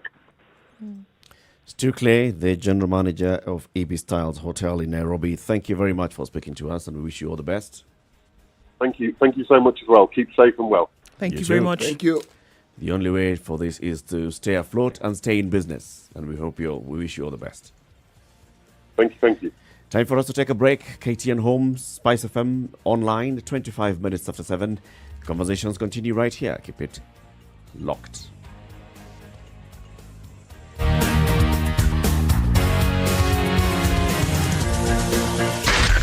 Spice FM, Nakuru. This is the Situation Room The only way to start your day. Spice up your life. They are smart. They are funny and unfailingly entertaining. They are the adults in the room, and they are here to help you be the best adult you can be. Just to be very honest with each other here, not all of us are going to get tall, dark, and handsome. Not all of us are going to get 0.5s or chotaras. Some of us have to learn the short guys. Some of us have to learn those pot-belly people. Some of us have to learn older men or younger men. Spice. Don't ask your partner if he or she enjoyed it. I think the approach should always be, if she's enjoyed the journey, she will let you know. Yeah. She'll tell you, hey, maze, your bus is big. Mi sijaipanda basi kubwa kama hii. Juu hata hii basi, hiyo mafuta tulieka yote, imetuleta hapa vizuri. Hii basi iko na nguvu. Hii basi iko na nguvu. Spice. Now into a relationship, it becomes like you've stopped your life, and then now me, I am your life. You see, like what happened to your life? What happened to you? What did you And used to do? women are guilty about that. No, Is your wife listening to the show? Whether it is matters of the heart, finances, or work that's weighing on your mind, worry not. The Adult Spice FM. Spice up your life. The weather All with right, Spice we're looking at FM. showers through most parts of Nairobi. 17 at the moment. It'll go to a high of 25 today. The rain is likely to hang around for some time. We'll take a look and see. 16 degrees and mostly cloudy in Nakuru. 25 the high and lows of 15. Partly cloudy conditions in Nyeri at 14, highs of 24 and lows of 11. Clear skies in Eldoret, however, at 12, highs of 23 and lows of 11. It's mostly sunny in Kisumu at 21. We'll see highs of 26 and lows of 19. Sunny conditions also in Kakamega at 18, highs of 28 and lows of 24. The rain continues in Mombasa at 26, highs of 30 and lows of 25. Well, it's partly sunny in Malindi, highs of 27 and lows of 16. Looking out to Kampala, we're looking at clear conditions at 20. Sunny conditions to last through the day with highs of 24 and lows of 17. Dar es Salaam is raining this morning at 26. That'll be the low today as it goes to highs of 30. Johannesburg is mostly cloudy at 15, highs of 26 and lows of 14. We're in Lagos. It's raining this morning at 25. We'll go to highs of 32. And finally, for now in Kinshasa, it's cloudy at 23. Goes to highs of 29 and lows of 22.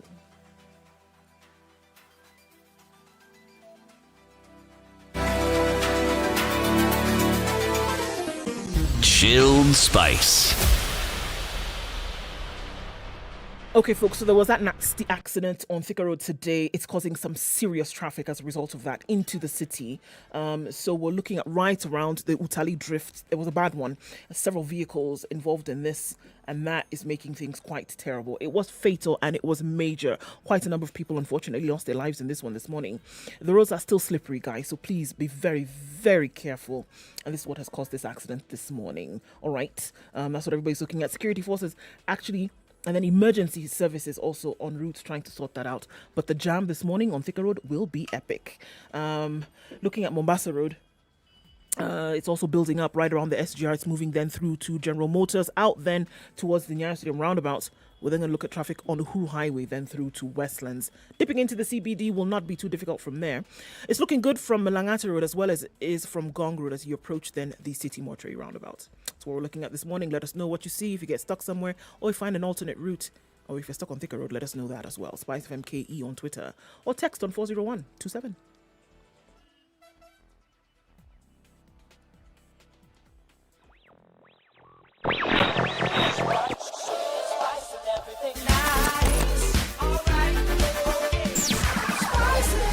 Spice up your life. Mature, intelligent talk every morning. Spice up yourself.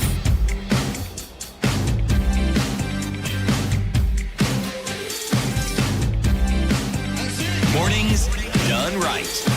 94.4 Spice FM, Nairobi. Spice FM on KTN Home and online.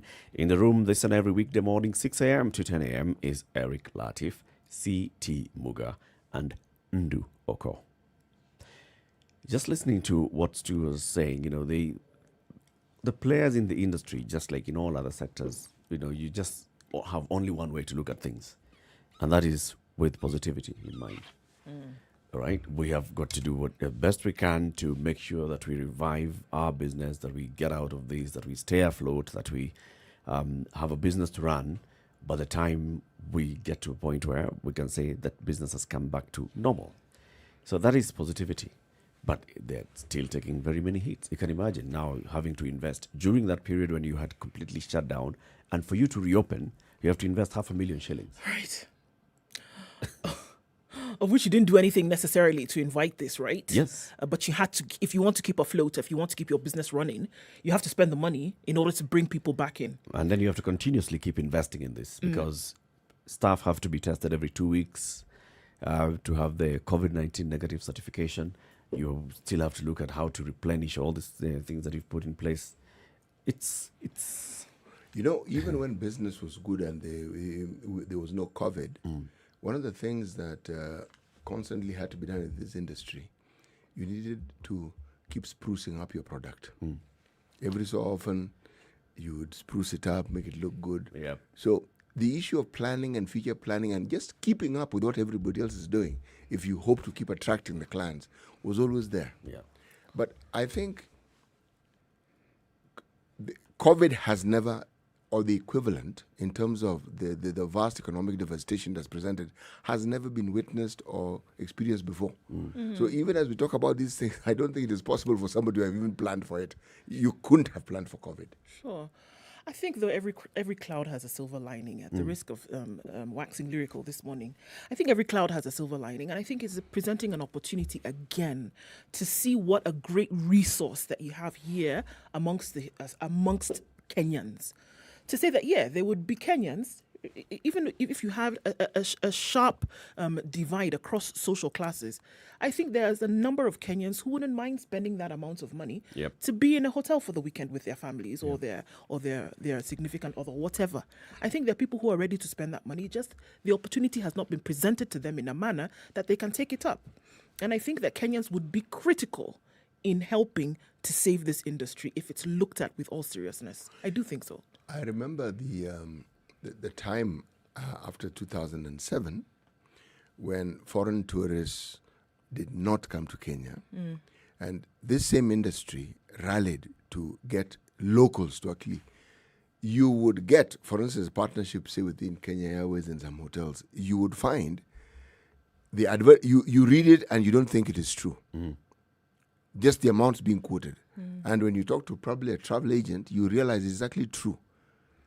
And it was one of these all-inclusive type things, where you go to a lovely hotel, lots of people, and indeed, everything. When they say all, of course, all inclusive. it's all. If you consume alcohol, it's available, but they'll tell you it's only this that's available. Now, I found it fascinating in this sense, and I had to ask the question. So if they can charge this, Why wouldn't they do it normally? yes, because you get the volumes for sure. Because many people would go. As I said, that particular stay would even include a flight, and if you did the maths, essentially one way by air would cost you something like 3,000 shillings. Now 3,000 shillings is a lot of money, but ordinarily. That is not an amount you associate with air travel. No, exactly. Sure. So all I'm saying is, if, as you correctly put it, the opportunity is actually utilized as it ought to the fullest, there's an opportunity to do things that ordinarily they haven't done. Yeah. They could do that and they can maintain it. And when Najib Balala, the CS for tourism, said it's important that the hotel sector and the tourism sector just looks domestically and looks at what is the best offer that you can give your clients. Stop going for the exorbitant fee and saying that you're targeting the international. I'm used to this sort markets of and profit. this is- No. Yeah, look at how you can stay afloat and how you can survive and how you can then maintain your business for long. In country. Yep. I keep giving the example of the United States. During the holiday period, 86% of Americans who go on holiday in America. In the United States. Within the country. Within the country. So Similar for Chinese. The Chinese tourism industry is basically supported By Chinese. the nationals. Let's talk about something else. Remember on Tuesday, we had a conversation with the journalist Nyeri Mwangi, who had produced a story on BBC Africa Eye on the baby stealers of Nairobi, in which she covered how children are basically just being stolen and being sold to other people within the city, not at for to be repatriated or to be taken out of the country. No, it is just within the country, people buying and selling children. covered an area where we saw somebody in the streets who steals babies and sells them within the streets of Nairobi. Another area where she went to Kayole and she saw a woman who encourages girls women who've gotten pregnant who would like to, offload, just if I could use that word, their children to other people. And she basically just operates as a conveyor belt and making a lot of money out of this. And then went into the Mama Lucy Hospital, where she recorded this person using a hidden camera, who is a social worker who allegedly now participates and performs this business of selling children. Stories have emerged now since then that police, upon seeing this report and with the kind of reaction that it got in the public, police decided to act. And they landed in the Mama Lucy Hospital. They have arrested 4 officials from the Mama Lucy Hospital, and they have been taken to court, and these officials are being held in police custody. Now, who are the officials? The officials are the current CEO, Dr. Emma Mutio. Emma Mutio joined this facility last month in October. The former CEO, the name is Dr. Musa Mohammed Ramadan. Dr. Musa Mohammed Ramadan was moved from this particular hospital and has been made the Deputy Director of Medical Services in the Nairobi Metropolitan Services. He has also been arrested. The other person who were arrested are administrators Dr. Regina Musembi and Juliana Mbete, and clinicians Beatrice Njambi, who's in charge of the newborn unit, Selina Awar in charge of social services, and sociologist Fred Leparan. And Leparan is the one who has been quoted in that story. They've been taken to court, and police have said, all right, so we've started our investigations, we've gone to a magistrate, and we've told the magistrate that, okay, what we'd like to do is you give us permission to hold these persons for 10 days as we conclude our investigations. We have reason to believe that they colluded in the sale of children between May this year and November. Eric, there's something I don't understand here. I thought that before someone was arrested, some investigation was done, and that the findings of the investigation were the reasons why they were arrested. Yep. That would be the process. Yes. So I am assuming that these people are in custody because such a process was followed. Or is it something that I don't understand about our laws where you are arrested as then they proceed to do the investigations? There's also the part then when such a story like this, something like this comes about, and there's a lot of drama and sensitization around it, and so then you must be seen to be doing something. You must understand that also this comes into play at this point. But then if you look at it carefully, then you must ask yourself the question: somebody who had been in office for 10 days, not weeks, not months, days, and this is a racket that has been going on for months. Probably longer. Then you want to ask yourself, then how were they the first port of call when it came about for an arrest? This story came out Last week. Over the weekend. Right? The story came out over the weekend. And by the time people were watching it and ingesting it, it was Monday, Tuesday. 2 days later, these arrests were made. So what we are saying essentially that an investigation had already taken place, and it was seen to be that these individuals then are the ones who were the most likely suspects, and that is why they were then apprehended. Now, giving rise to your question, is it possible that investigation had taken place and it was seen that they were the ones most suspected having to have been involved in this? I have a problem with that. According to the police, what they've done is they've commenced investigations, and that's why they've picked up these officers. And they'd like the magistrate's court to allow them to hold these officers as they continue the investigations. What the prosecution was alleging when it was applying for this continued holding of them is that we have reasons to believe that this is a well-organized criminal gang that's operating within the country whose other players are yet to be established. Several children are believed to have been trafficked with the search ongoing. And they also say that they'd like to hold on to these particular officers because of their duty of care, because of their positions in this facility, and they are likely to hamper investigations. One thing that comes out clearly here is that the police are reacting to the story. Yes. Okay. They are reacting to the story. The story has come out. It has shone light on what's happening, and they have taken action to go and investigate. What is paining me is how they are going about this business. And if we don't raise this issue, we see this often where police come in and because there's been public outcry, they come, they arrest people, they take them to court, they want to hold them for long, and the court, of course, the hands are tied, you've explained, we'd like to hold them because we believe that they could interfere with the investigations. Magistrate says, all right, that makes sense, but hold them only for 2 days, bring them back. But how much are police prepared to go to the depth of this particular investigation, of this particular scandal? This story, when Mrs. Mwangi was actually doing this particular story, she went to the police at that time when she was doing the story. She went to Central Police Station and told them, look, there's a story that we're doing. There's this particular woman who has stolen a child, and she's told us, and she's confessed that she's stolen a child, and she's trying to sell off the child to us. We'd like to go ahead with this process, but we'd like to conduct a sting operation with your assistance. And the police from Central Police Station offered undercover officers, which tells you that Central Police Station was aware that there's something going on. Since then, and Jerry was telling us he started working on this story last year. Since then, what have the police done? Such that when the story comes out on Monday, that's when they start reacting and going to arrest officials on Wednesday and taking them to court and asking for more time to conduct investigations. Tells you that from the moment you were given the alert by the journalist last year, you did nothing, doing nothing. This is the time when you're starting your investigations. This is the time you want to play with the criminal justice system to actually put people in cell behind bars as you conduct investigations. What happens when you're behind bars? You are taken into a police station. So this is, let's say, the CEO, Dr. Emma Mutio, who joined less than 2 months ago in this facility. You have come from another facility. You've just come in. You're the CEO. You are getting yourself oriented with the operations here. You've been arrested. You've been taken in, and you're spending nights in police custody as investigations happen. Police are using you, of course, to conduct the investigations. They're asking you the questions that they want to ask you. Fine. But what are you doing to this particular person? In regards to this question, we assume that they've done nothing. If we were to go by trends that we've seen with regards to how people in authority in this country function, I am certain they investigated. I am certain they even found out who does what.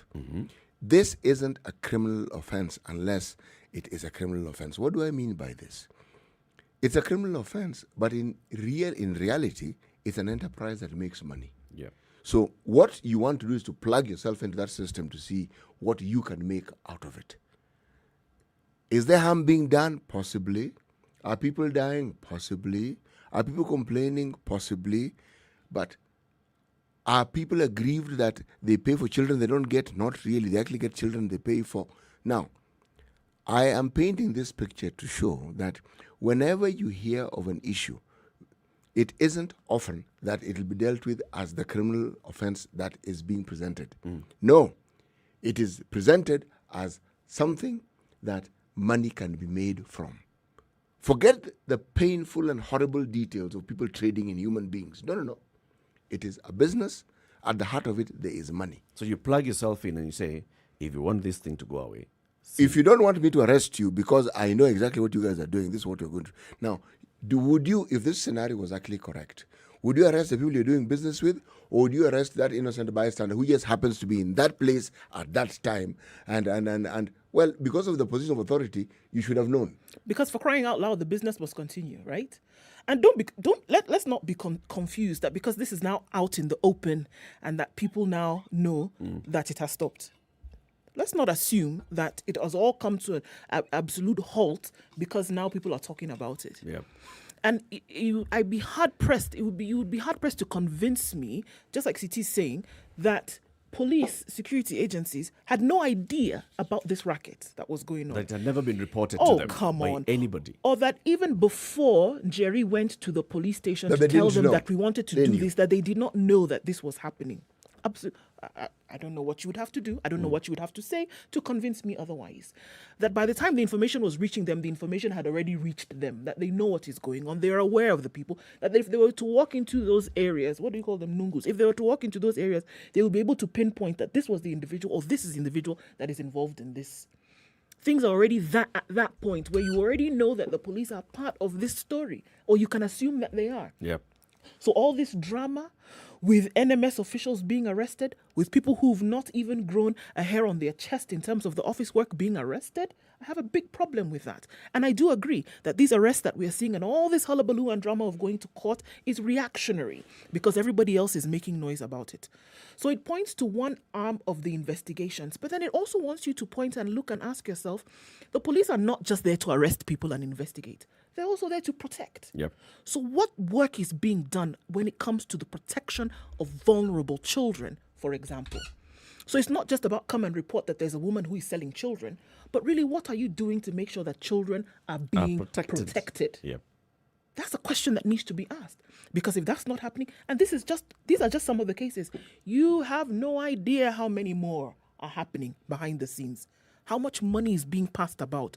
People wake up, they can't find their children, and it becomes a case it becomes a cold case. Many years later, nobody knows what's going on. What about policies and protectionism that needs to be in place for a young girl who gets pregnant and is not able to take care of her child?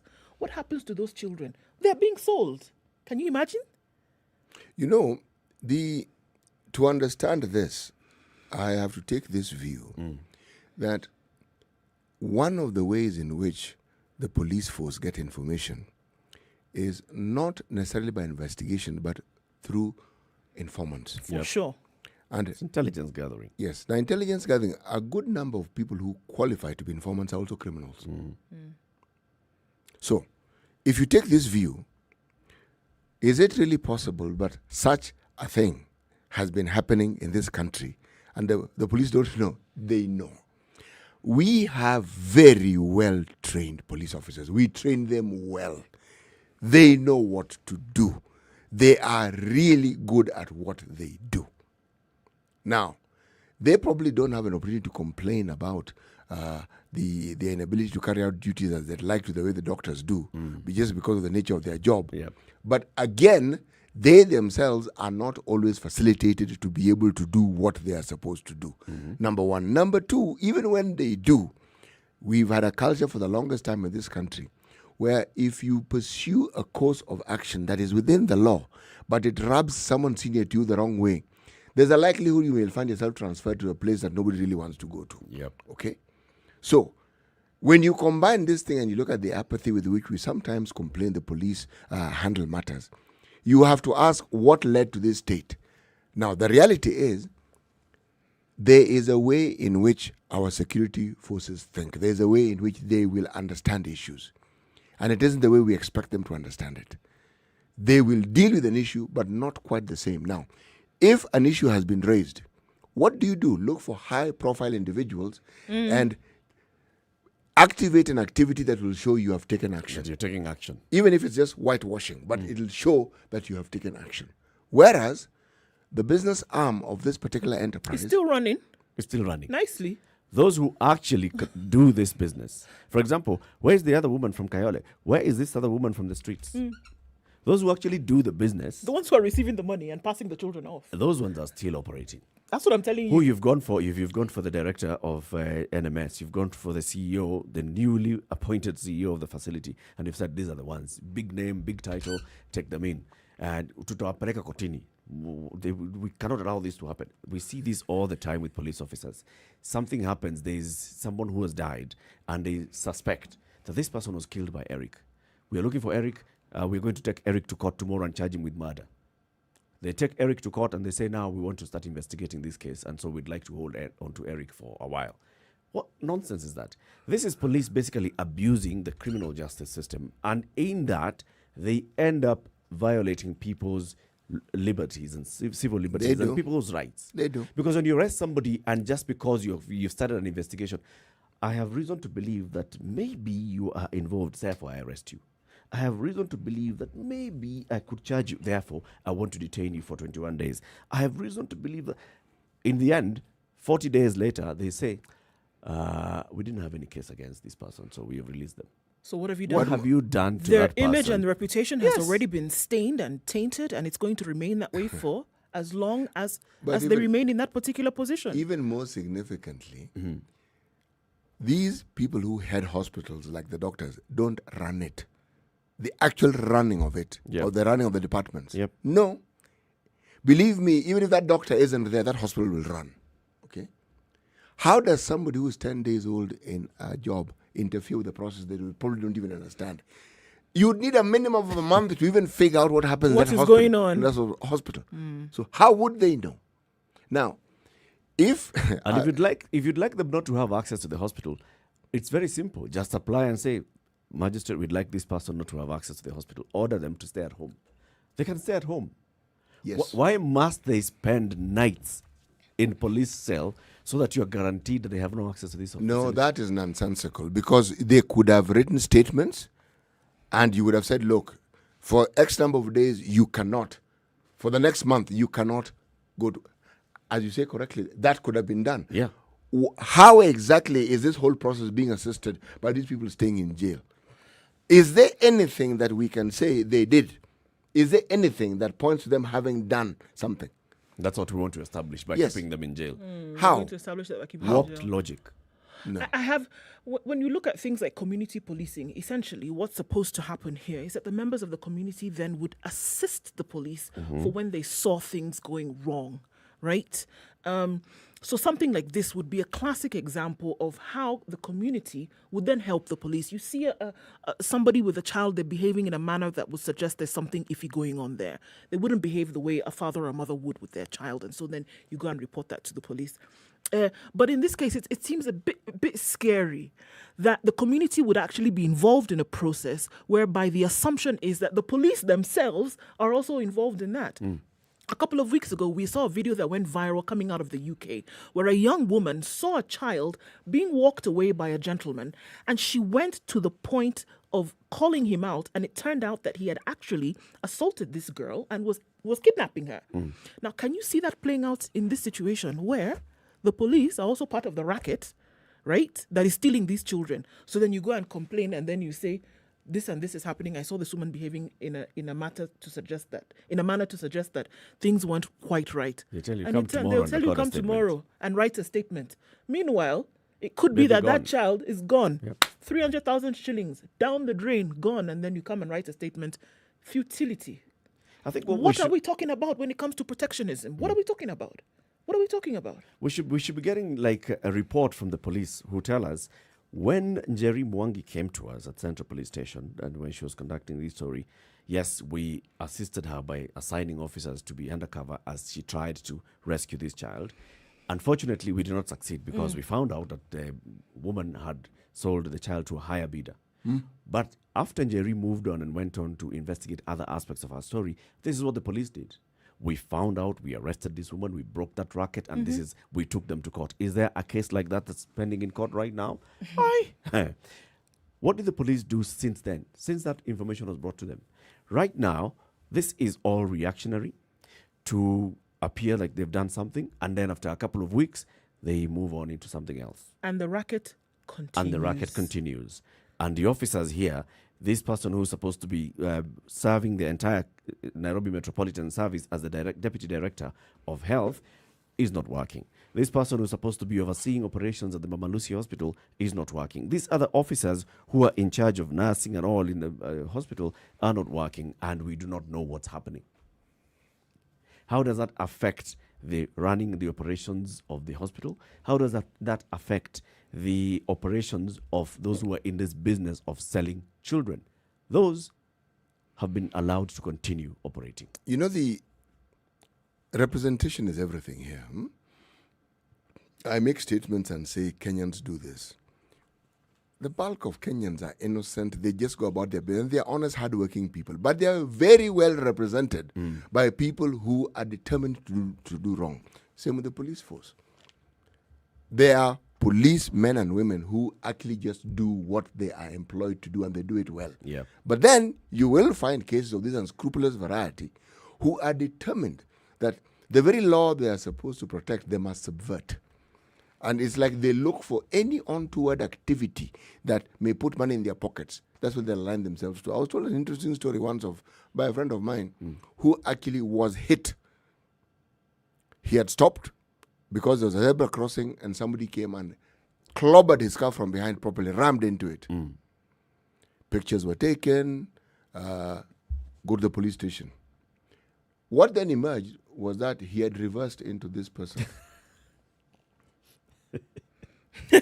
Alternate reality, my friend. He told me he was actually flabbergasted. He couldn't believe what he was hearing. Reverse. How? On a highway. How would I reverse?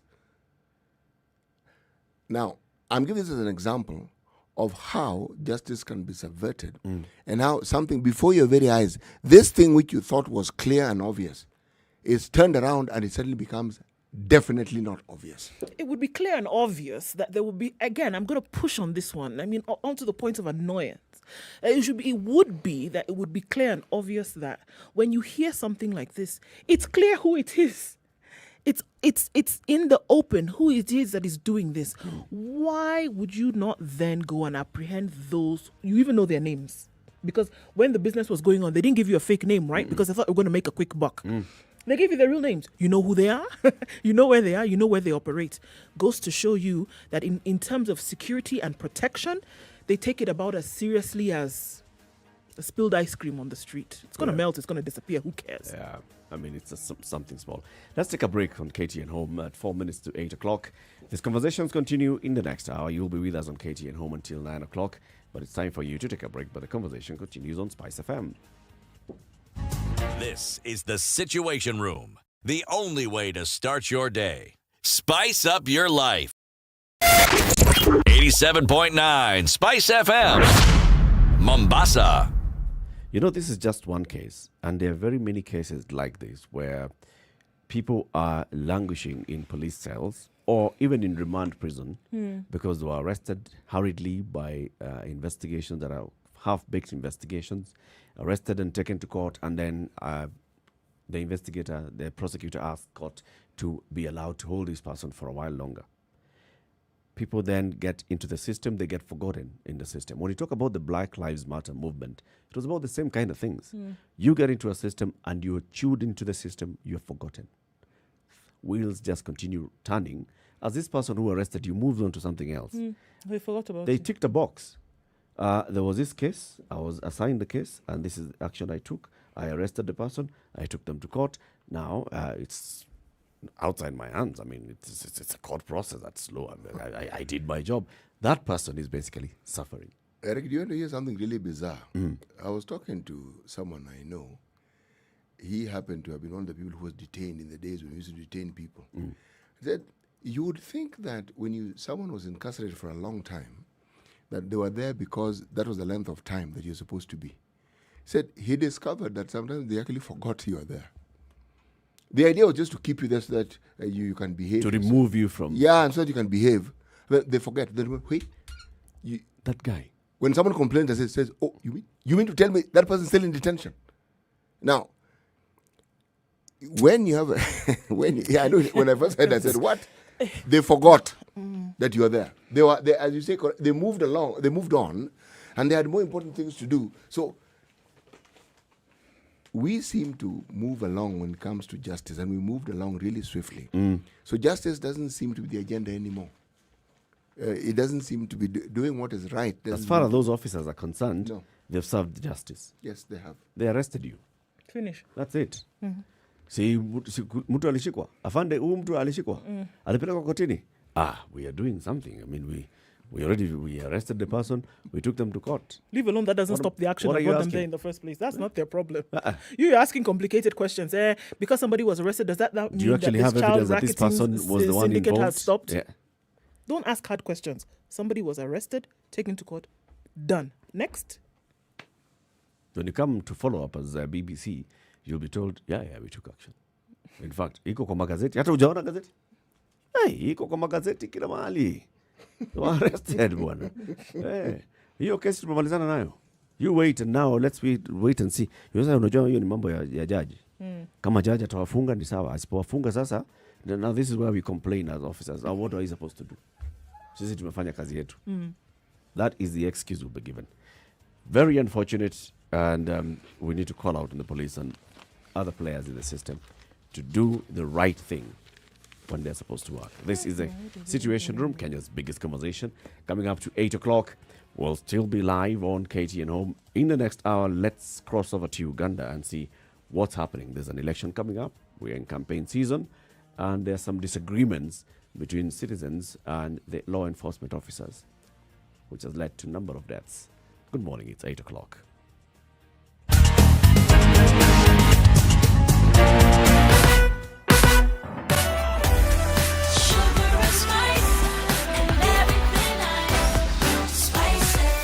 Spice up your life. 102.5 Spice FM, Kisumu. Okay, so the drama continues on Thika Road this morning. There was a bad accident there this morning, and that's affecting traffic still till now, in and outbound, interestingly enough.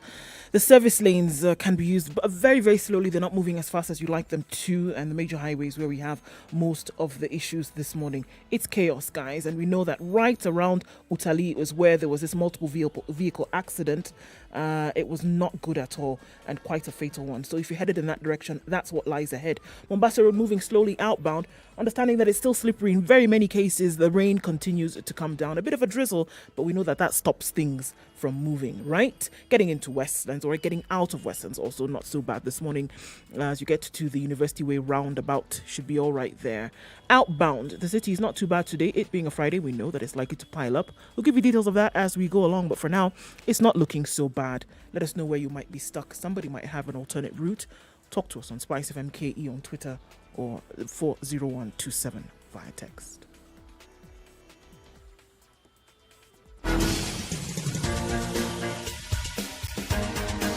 This is The Situation Room, the home of hard-hitting political commentary and penetrating insights about the state of the nation. This is a talk radio experience like no other. The Situation Room, a place for hard truths, debates, and elevated conversations. The Situation Room, witty, political, engaging, deep, controversial. In the room, we have C.T. Muga, researcher, academic, seasoned political observer, a fountain of wisdom in these politically uncertain times. Ndu Oko, Nigerian by birth, Kenyan by choice, communications expert, Pan-Africanist, a truth seeker and believer in people power, and Eric Latin, agent provocateur, the man in the chair, seasoned journalist, news hound, a man who believes in punching up, not down.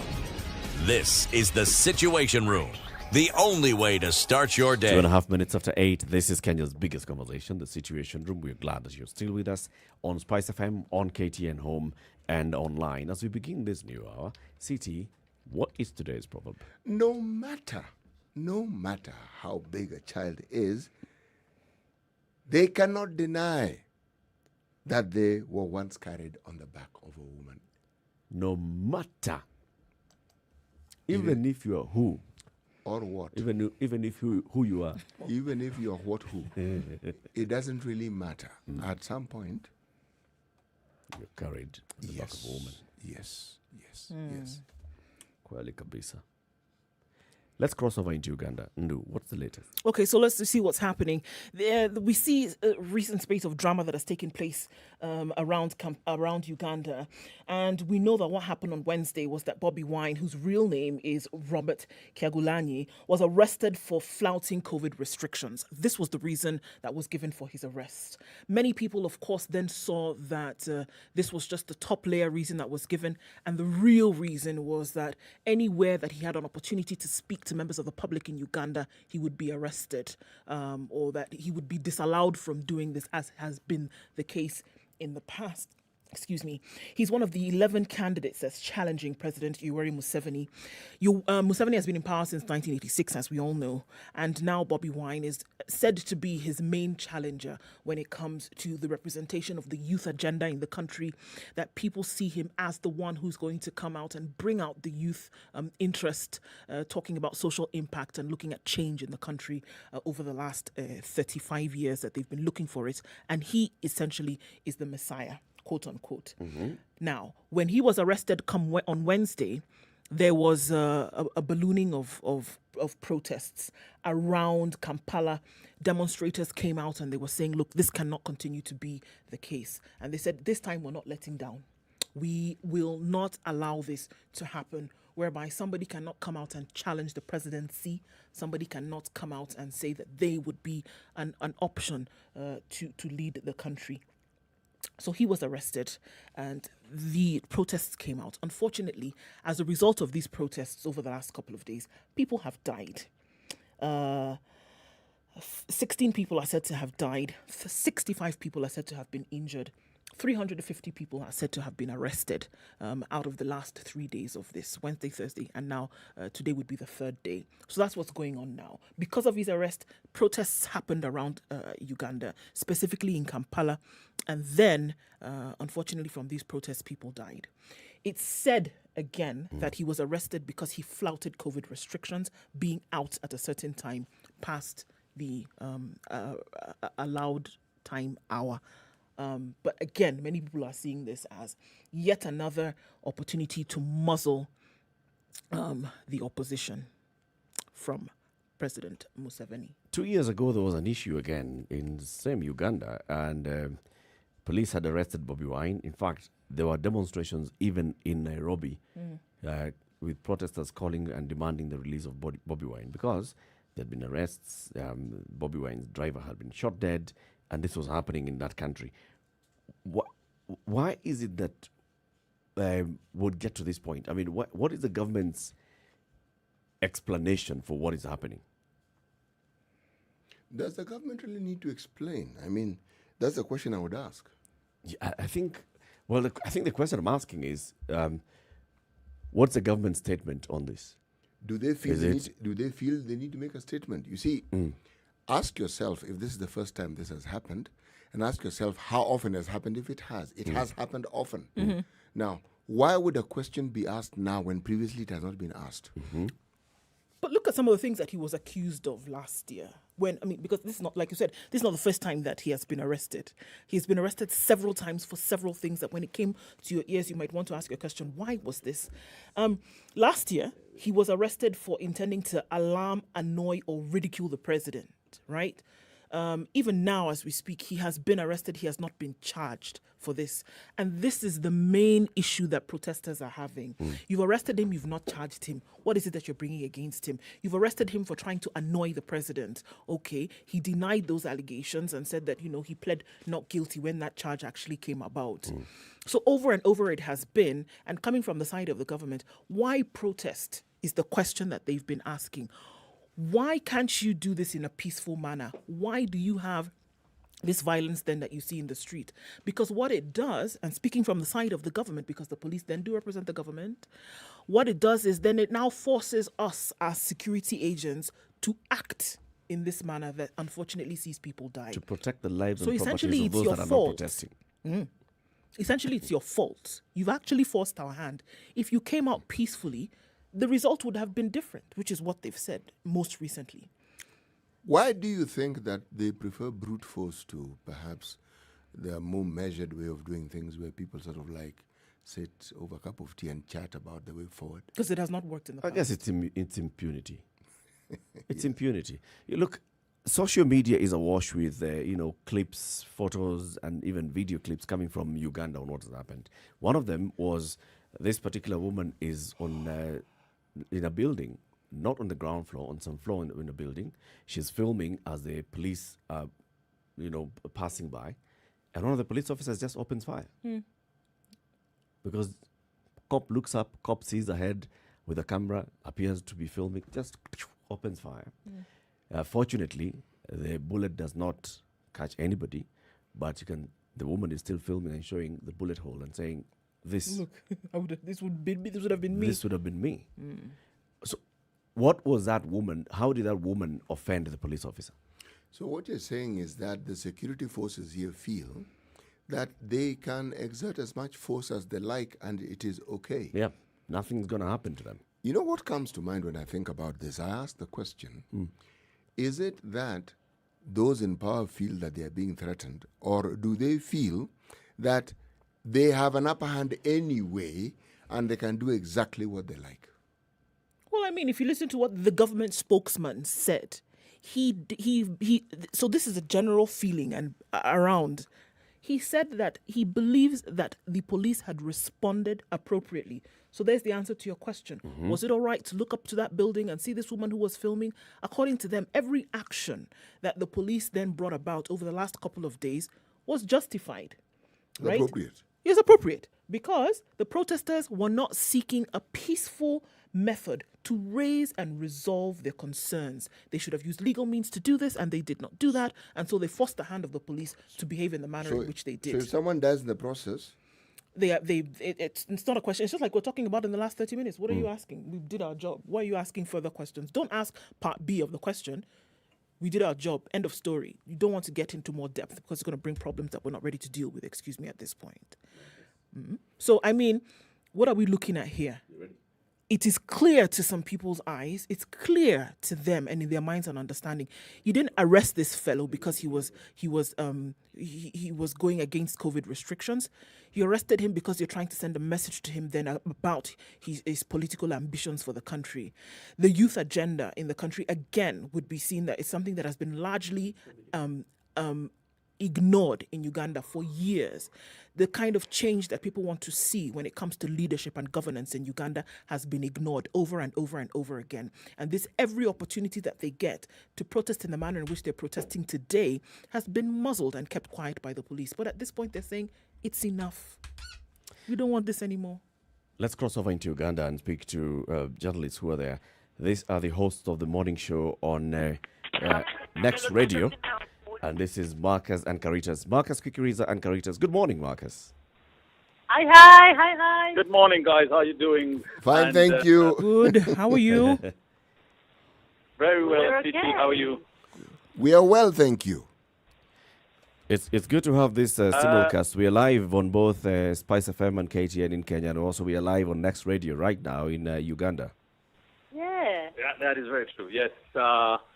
And yes, contrary to popular belief, no tear gas has hit any of us. We are healthy and in one piece.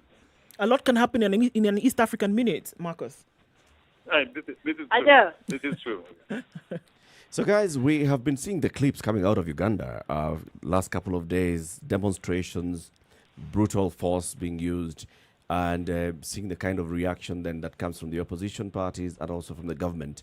What is the government's position on this? Why is the government going the way it's going about this business of quelling protests? Okay, so I'm going to... The government in itself hasn't spoken, but the Electoral Commission has, and they released the statement yesterday, and they spoke as to why Honorable Chagulanyi was arrested and what that means. So I'll just quickly, in a nutshell, give you the top shelf version of what they said. Okay. And that will hopefully answer a lot of your questions. The EC has taken note of the arrest of presidential candidate of the NUP party, allegedly for violating the guidelines issued regarding the conduct of a presidential campaign meeting. The commission has also noted media statements indicating that some presidential candidates have suspended their campaign programs as a result of the above arrests. We wish to advise any such candidates to officially address the charges in their respective campaign programs to the EC. I will switch to the part where they talk about the public. The commission has further noted that some members of the public have reacted to the said arrest by engaging in acts of protest, violence, and confrontation with the law officers and other security agencies, which has caused unease and tension among the general public. The EC has taken up the matter of the arrest of Chagulanyi with the relevant authorities, and according to the appeal of the public appealing to the public to remain calm and not engage in acts of lawlessness that may result in destruction of property and loss of life, as already witnessed. Now, the part that matters to you guys is we reiterate that it is a violation of the campaign guidelines for a candidate and his or her agent to mobilize and engage to gather at campaign venues in large numbers in contravention of the Public Health Control of COVID Amendment Number 3 Rules 2020, issued on the 9th of November 2020, which provides that gatherings for purposes of political meetings should not exceed 200 persons. The Commission further cautions candidates that it is against the guidelines to conduct and or participate in processions and or hold campaign meetings in non-designated venues as per the harmonized campaign program. We wish to urge all candidates and their supporters to always observe the SOPs that were put in place to prevent the spread of COVID-19. This last part, though, is what I am waiting to see if they can actually pull this off, because even me, we were like, okay, this is good. The commission wants all candidates that continued violation of the guidelines may attract cancellation of the campaign program. What does that mean? that part Cancellation was of the involved. campaign program for the particular candidates? For the particular candidate. And that's what we've been pushing for. That's what we've been pushing for, because I we thought see. it was the more... I mean, being leaders, being in a leadership position, we thought you lead by example. So if you cannot set that example, you might as well be, There's some. So the trick that I need to explain something to you guys is did Bobby Wine break these guidelines? Absolutely. I don't think that's the reason. Okay, yes, maybe some of the people who are protesting not knowing why they're protesting. For them, it's just a good way to get out in public and do some damage. There are people who have that motive. There are others, however, whose argument is there are people in the ruling NRM party who did the same, who walked away scot-free. So why the double standard? So that's the tricky part here. And, of course, the problem is the fact that one guy did it doesn't mean your guy is not guilty. He's still guilty. And that doesn't warranty then this damage and hooliganism that we're seeing in the streets. So I would like to see how the EC then draws out of a level playing field post this arrest and how to move forward with the campaign. That's going to be the trick. But besides that, because of the level of hooliganism, the police couldn't manage it, so military had to be brought in. Wow. As you have seen before in our history. Walk to work, all those other rally things that happened. This is not new here. So when the police fail... Was there actual hooliganism, Marcus? We bring in the experts. Yeah. It's military. Military is in charge now. You see, what has happened is it's not the first time it's happened. It's happened before, whereby hooligans take advantage of such situations to commit certain other crimes. Okay. And they've been doing it. I've witnessed it. We've gone through it. So it's a thin line, and the only way to do it is then just to apply more serious measures and not just have to wait, But also we have to bear in mind there are some videos that have been released that are not really from the current situation in Uganda. Some of them are from outside Uganda, from a different time altogether. But yes, that's not to say that the images that you've seen are not 100% true. Yeah. If you look at it, maybe there's a split But between otherwise, between protesters. Sorry? The question is that the arrests have taken place because of the flouting of these COVID restrictions. I mean, there's the other side that we hear, and maybe not to cast aspersions, but if you can let us know what is the feeling on the ground, is that, well, there is a direct attempt to frustrate his efforts as Bobby Wine to stand for presidential election. Is that something that is resident on the ground? Well, you see, I think it's dependent on the recipient of where the person who's telling you this story, where they lie on the scale. The way it is, the message from the EC is, if he followed these guidelines, we would have no problem. Okay. The message he is giving his people in these rallies is, COVID will not get us young people. It's for old people. So don't worry about that. You gather. Now, when you hear such a statement, you're asking yourself, is this guy for real? It's like he's looking for the tear gas. Let me ask this question. Is Bobby Wine genuinely popular, and is he genuinely popular to the extent that he actually poses a real threat to the presidency of Yoweri Museveni? Yes. He is genuinely popular, yes. To what extent, I do not know. And the most important thing is he's popular among the youth. And the youth, of course, as we know, that's our largest population percentage. And the biggest question that everyone is asking, of course, is, does this represent the voters? Do these numbers then represent the voters, the crowds that we see that follow him, that chant his name? Is it going to reflect on the ballot paper? That's the biggest question. The voting patterns in Uganda are a lot like as it is in Kenya. Kuna wale watu ambao wanapiga makelele kwa street tu, kwa town, alafu kuna wale ushambani ambao who do the actual voting. Wanamka asubuhi and go and do the actual lining up. Now, is he popular? Those people, debatable. Kwa town, however, in the youth of guys, those guys will love his music in the city centers for sure. Without a doubt. Enough to see them now cast their vote. And I guess going to the question then, that is there an exhaustion of the Museveni presidency? Popular enough to see them vote Museveni out and bring in somebody else? Has it reached there yet? That's a tricky one. Is there an exhaustion? Yes. That one I can tell you free of charge if there are very many people who will say it.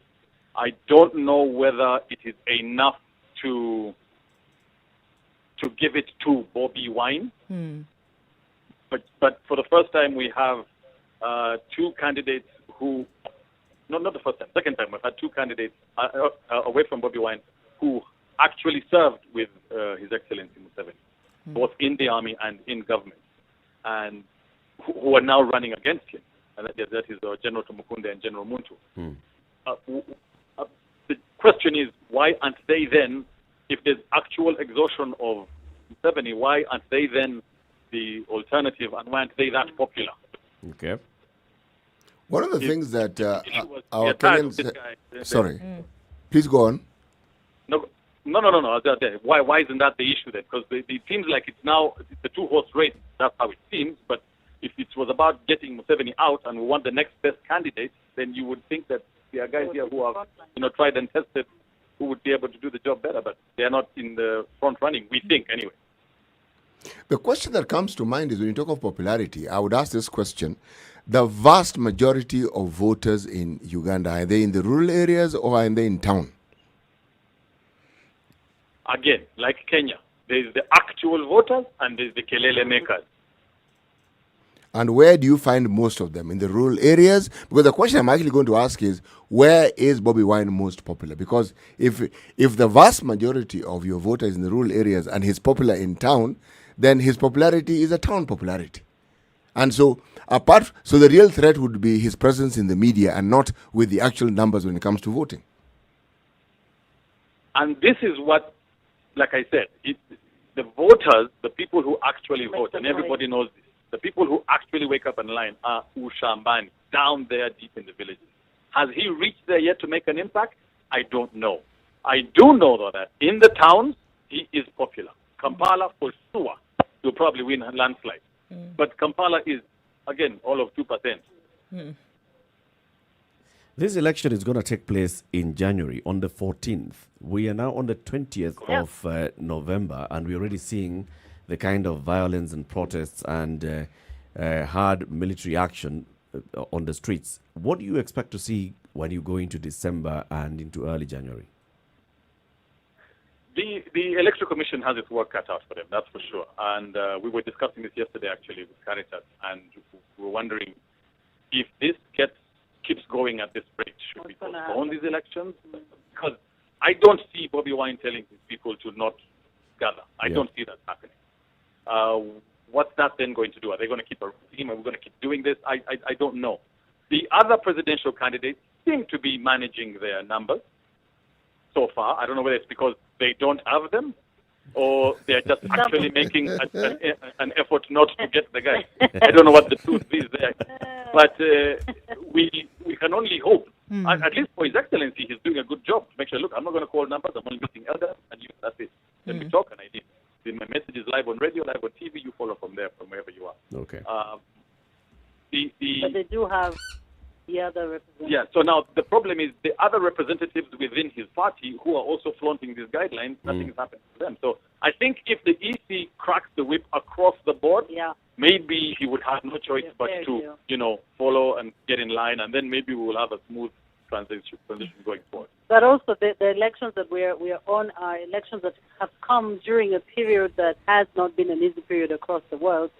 Everyone has been going through certain levels of pressure economically, people in their homes. Everyone has different levels of pressure to deal with. But the most important thing, like Mark has said, we were asking ourselves the same question. We're only in November and we still have about almost 2 months to go. What's going to happen? Is it going to escalate to what level? But again, if the playing field is level, whoever it is that steps out of line, the EC then takes that action. And I guess people will understand that they're not witch hunting, which is what people seem to say. They're witch hunting their particular candidate, which may not really be the case, but this is how it looks right now. So if the ground is level, maybe that's a good start point for us to say, okay, if we can now just bring the levels down and make sure that the peace and calm by the end of the year into January, that's going to be a very tough one. But let's wait and I mean, this is an aside. It's not what I really want to ask, but is the level playing field in any political contest ever really level, really? But that's an aside. What I want to ask is, there is a phenomenon that is attributed to Kenya, not proven, but spoken of as though it's an absolute truth, and that is sometimes those in power sponsor candidates to appear as though they have opposition. Is this a phenomenon that perhaps Uganda has also had? in the recent past. The one thing I do know is this. President Museveni is a political mastermind. I will put nothing past him. Yeah. So it's possible. As we conclude this conversation, end of response. Nice answer, Marcus. As we conclude the conversation, Dot. let's talk about COVID as a final question. We know the kind of measures. In fact, we talked with you guys early in the year when Uganda had actually gone into some sort of lockdown. With these campaigns, what is the situation in terms of lockdown and restriction of movement? And what is the situation with the COVID-19 numbers in terms of infection and deaths? Okay, so our current numbers are at 16,000 cases. I think about slightly under 500 deaths. The pandemic has not seen, up until now, has not seen this kind of crowds gather to this level. So there's a genuine concern about this situation. And I think this is why His Excellency and the powers that be are literally cracking the whip on this, because the numbers in Uganda have, for all intents and purposes, been manageable. Because things have been taken seriously. For the most part, of course. Yeah. There's a few guys who will break the rules here and there.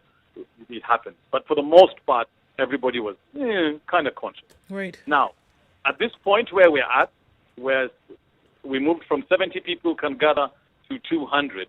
At 70, we were at 200. At 200, we're at 5. We're at 1,000. Now, Double. we don't know what this is going to look like in Jan. And I was discussing it with Kaitas, and I said, I have a very strong feeling that we are going to have very serious cases come January. And we might not feel it even in December, but you just see guys dropping dead in Jan and you won't even realize what's going on. And it's something to genuinely worry about. For now, Uganda is a good case study. I can't say the same with the current trajectory of events. Marcus and But Caritas. also, on the other hand, Yep. quickly looking on the other hand, we were just following about what was happening in Kenya, the nightlife, bars being open, the fact that we're ending towards the end of the year. Everyone inside they want places to be open because the end of the year is normally party time. So everyone is now looking forward to Christmas to see what's going to happen. Don't go to the village. Of course, there's going to be elections. So it's a clash of very many things happening in one time, and yet we're still bearing in mind that COVID is still with us. And Uganda is party central, you know us. Yeah. Oh, yeah. Oh, yes. Marcus and Caritas and your audience on Next Radio, thank you very much for speaking to us and for joining us this morning on KTN Home on Spice FM. Thank you, Eric And and Danny. team. Thanks, guys. Thanks. Thank you. Have a lovely day.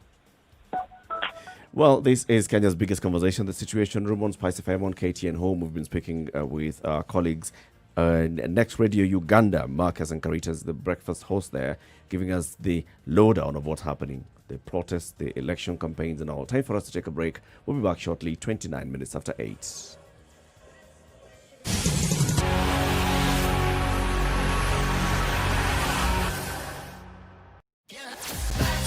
sugar and spice and everything nice, just the way you like it. The Spice Drive. Did you have a great day? I hope you did. I intend to make it better from 3 p.m. to 7 p.m. I'm going to be taking you home nice and chill. Everyone is welcome aboard. The hashtag is Spice Drive and, of course, Spice FMKE on Facebook, Instagram, and Spice FM. Nyeri. This is the Situation Room. The only way to start your day. Spice up your life. The weather with showers in Spice some parts of FM. Nairobi still 17 degrees. We'll see highs of 25 today. High will also be at 25 in Nakuru, which is currently mostly cloudy at 19. Sunny conditions in Nyeri today, 17 degrees, highs of 24. Mostly cloudy in Eldoret at 13. We'll see highs of 23 today. The sun is out in Kisumu at 23. It'll go to highs of 26 and down to lows of 19. Kakamega is partly sunny at 20, highs of 28 and lows of 14. While in Mombasa, light rain continues at 26. The highs will be 30 and lows of 25. Partly sunny in Malindi at 22, going to highs of 27 and down to lows of 16. In Kampala, it's mostly cloudy. Some sun at 20, highs of 24 and lows of 17. Where in Dar es Salaam, the rain continues at 28, going to highs of 30 and lows of 26. It's mostly cloudy in Johannesburg at 16, going to highs of 26 and lows of 14. Where in Lagos, the light rain continues at 25, going into thunderstorms into the weekend with highs of 32 and lows of 25. Finally, in Kinshasa, for now, it's cloudy at 24 and the high will be 29.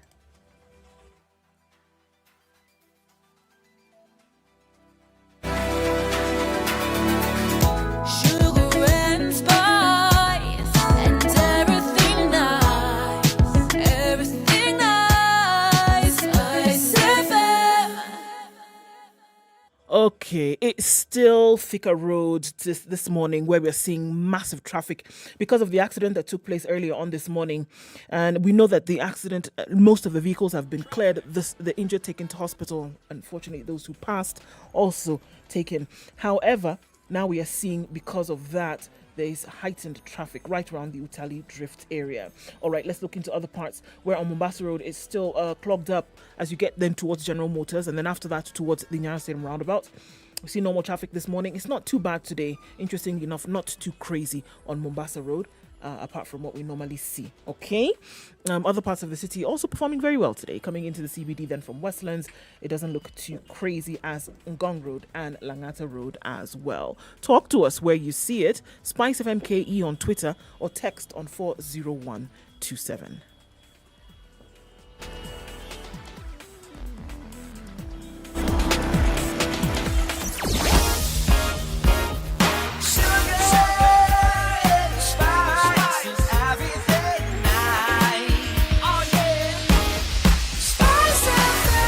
Spice up your life.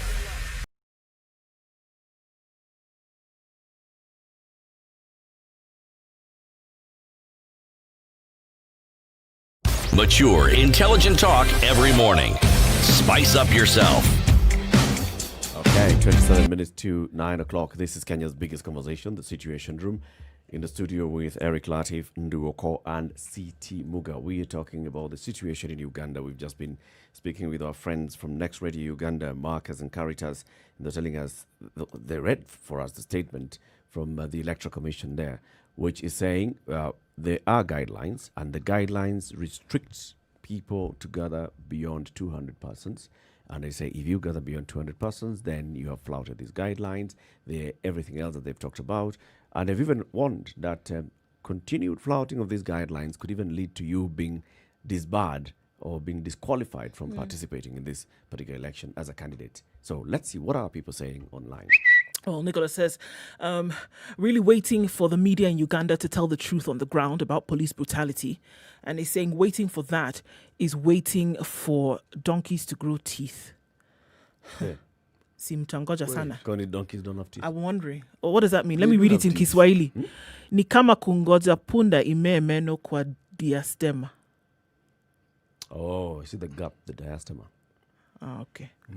Now, I don't know if you people have noticed, but you're speaking to a gagged media. You honestly expect these guys to own up that the Ugandan government use of excessive force was wrong? Is it a gagged media, CT? I don't think so. I actually don't think so. I don't think so. As in, would you compare it to the situation as we saw it in Tanzania? Tanzania take the cup. Tanzania make no pretenses. They will tell you it's a command economy. They will tell you what they want you to do, and they will tell you how they want you to tell it. No, Uganda, the press in Uganda, you see the comparison would be the vibrancy of the Kenyan media. Yeah. But you cannot say that the media in Uganda is gagged. No, not really. Not really. So what we are saying is we heard the two presenters, and what they were speaking is their interpretation of the situation on the ground. They mentioned a number of things. Number one, that yes, there have been protests. Number two, that those protests have been infiltrated and taken over by hooligans who are coming there with different agenda altogether, not the agenda of supporting the Bobby Wine, the candidate Robert Chagulanyi. So criminal elements have gone onto the streets and participated in this. Haven't we had this many times before? I mean, sometimes we even think it's a government trying to justify why it's using force by saying, protesters fine, but there are criminals who now entered into this and who are going to weed out the bad Eric, elements. why don't we just take this thing and impute very nefarious motives and say, what stops the government from even infusing and making sure that they're the ones who sponsor the hooligans? What stops them?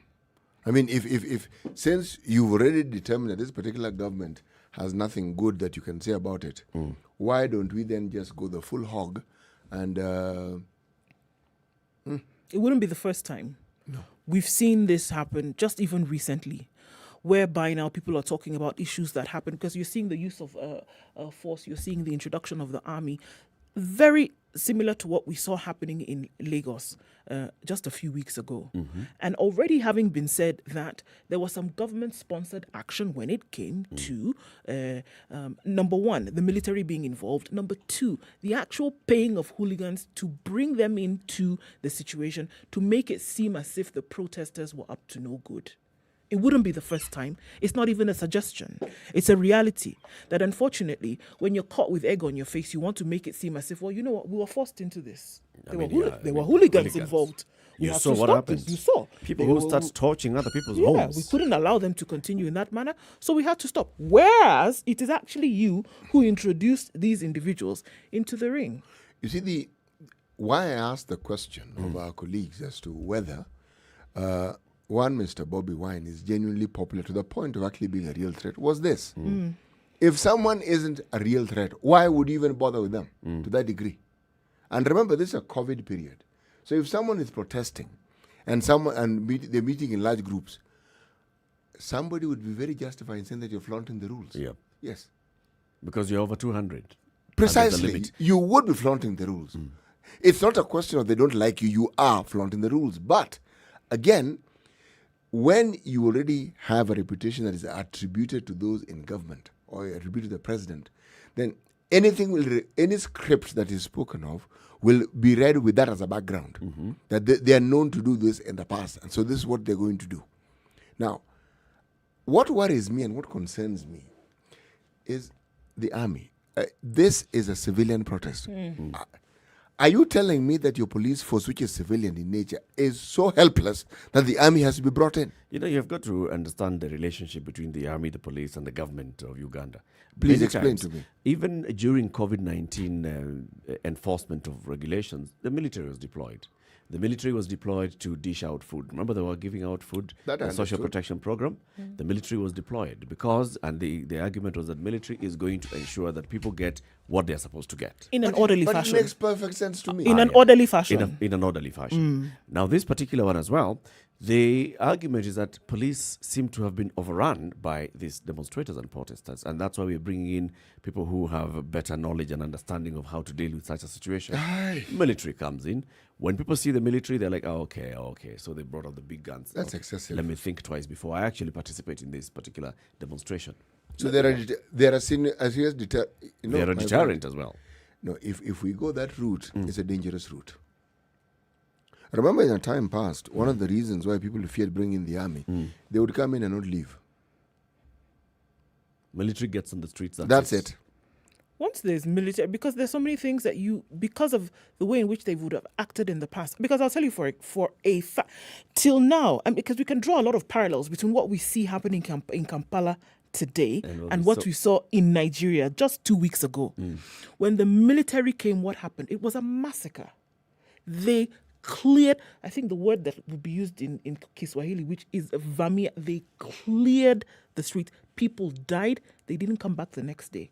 So the consequence of all of this, unintended or not, is that there is some kind of order that would be restored. There's a message that was sent across. In other words, don't mess with me. And then there's also a tool that is now being seen as can be dispensed anytime by the government to say, you bring out this issue of dissent in any way, shape, or form, You let in we your Konyoko, will I'll bring out shut this you guy. down. We will shut you down. And if you ask me, in a civilian protest, it's a little bit much, especially when you can't run away from not even a suggestion, you cannot run away from, in many cases, the reality that the introduction of these hooligans that they said the police then were not able to control were actually brought in by government forces. You know what I find strange? I guess it's the way that different countries organize their security. Okay, and I'm influenced by Kenya. Every time when you hear, and for the longest time, remember the protests were from the university. Yep. There was a squad specific for that task called the riot squad. Interesting term, isn't it? And there was never a time when they were overrun. The students were always more, but there was never a time when they were overrun. But in the event that such a thing may happen, we yet have another force called the GSU. For the longest time, do you know what they were called colloquially? Fanya Fujo Uone. Semangwe. And see. They didn't discuss things. They came in with one specific function: to pelt the living daylights out of you. So they were Raise highly it to the efficient ground. and therefore successful. Oh, they were extremely efficient. Maybe it's the same thing that brutally been so. applied. No, but you see, until 2007 when we had issues, and one GSU officer caught the attention of the country. That was the reputation they had. This person was having dialogue with youth who were clearly causing mayhem. Yep. Said, guys, look. Why are you using your own hands to destroy things that you've created? And you know what happened? A miracle. The youth stopped. Yep. People dispersed. They dispersed. paused. They were like, okay. Okay. Yeah, true. What this guy is saying is making sense. Yeah. Now, this is a person who had the power and the means. To use the brute force. Actually, that's what they're known for. But he Yeah. didn't. He didn't. Where does the army come into all this conversation? And why is it that in all these years you don't have a police force that is actually equipped to be able to deal with such problems? Because such problems will arise. But I think the logic that you provided to me sounds like something plausible. You want to use the sort of force that sends a message that you dare think of even causing problems. Because look, what happens? What happens when the military is introduced and then they use the tactics that they've been known for? People retreat back to their covens. They don't want to die. What they want is that the message that they're sending across be heard. But then they also realize that they're caught in the crosshairs of the hooligans, and then they don't want to be misfired at and all of this. Yep. So they say, rather than die, let me go back home. And that, so now, if you say that the action that was brought about by any military then would be 100% efficient, for whatever reason, they decided to retreat. It is not their problem. The end of the day, they retreated because of our presence on the street. So they've done their job. They've done their job. Yeah. They have been successful. If Remember- to go back and look at their KPIs, met. Uganda has had military rule. Yep. It's not something they don't understand. Yep. And they saw the consequences. And then we also saw the extremity of the consequences and what resulted from it. It's what brought Museveni into power. Because even at some point, the truth of the matter is, when you have been in power for a long time, it may not be that people have anything against you. They just want somebody new. They just want a change. That's what they're looking for. And that's what I was asking. Have they got to that stage? And if they have, where's the manifestation? And that's what I'm saying. Maybe it starts that way. You know, if you look at all these places where change has been pushed and demanded, it starts in the urban areas. And if right now we can say that Mr.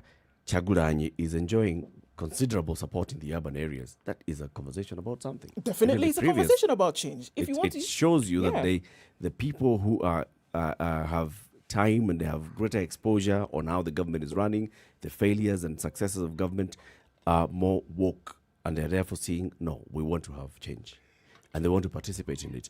The other thing that Marcus and Caritas raised is, are these people actual voters? Are all the people that we could say are supporters of Bobi Wine in Kampala, will they go and vote? are they actually registered as voters?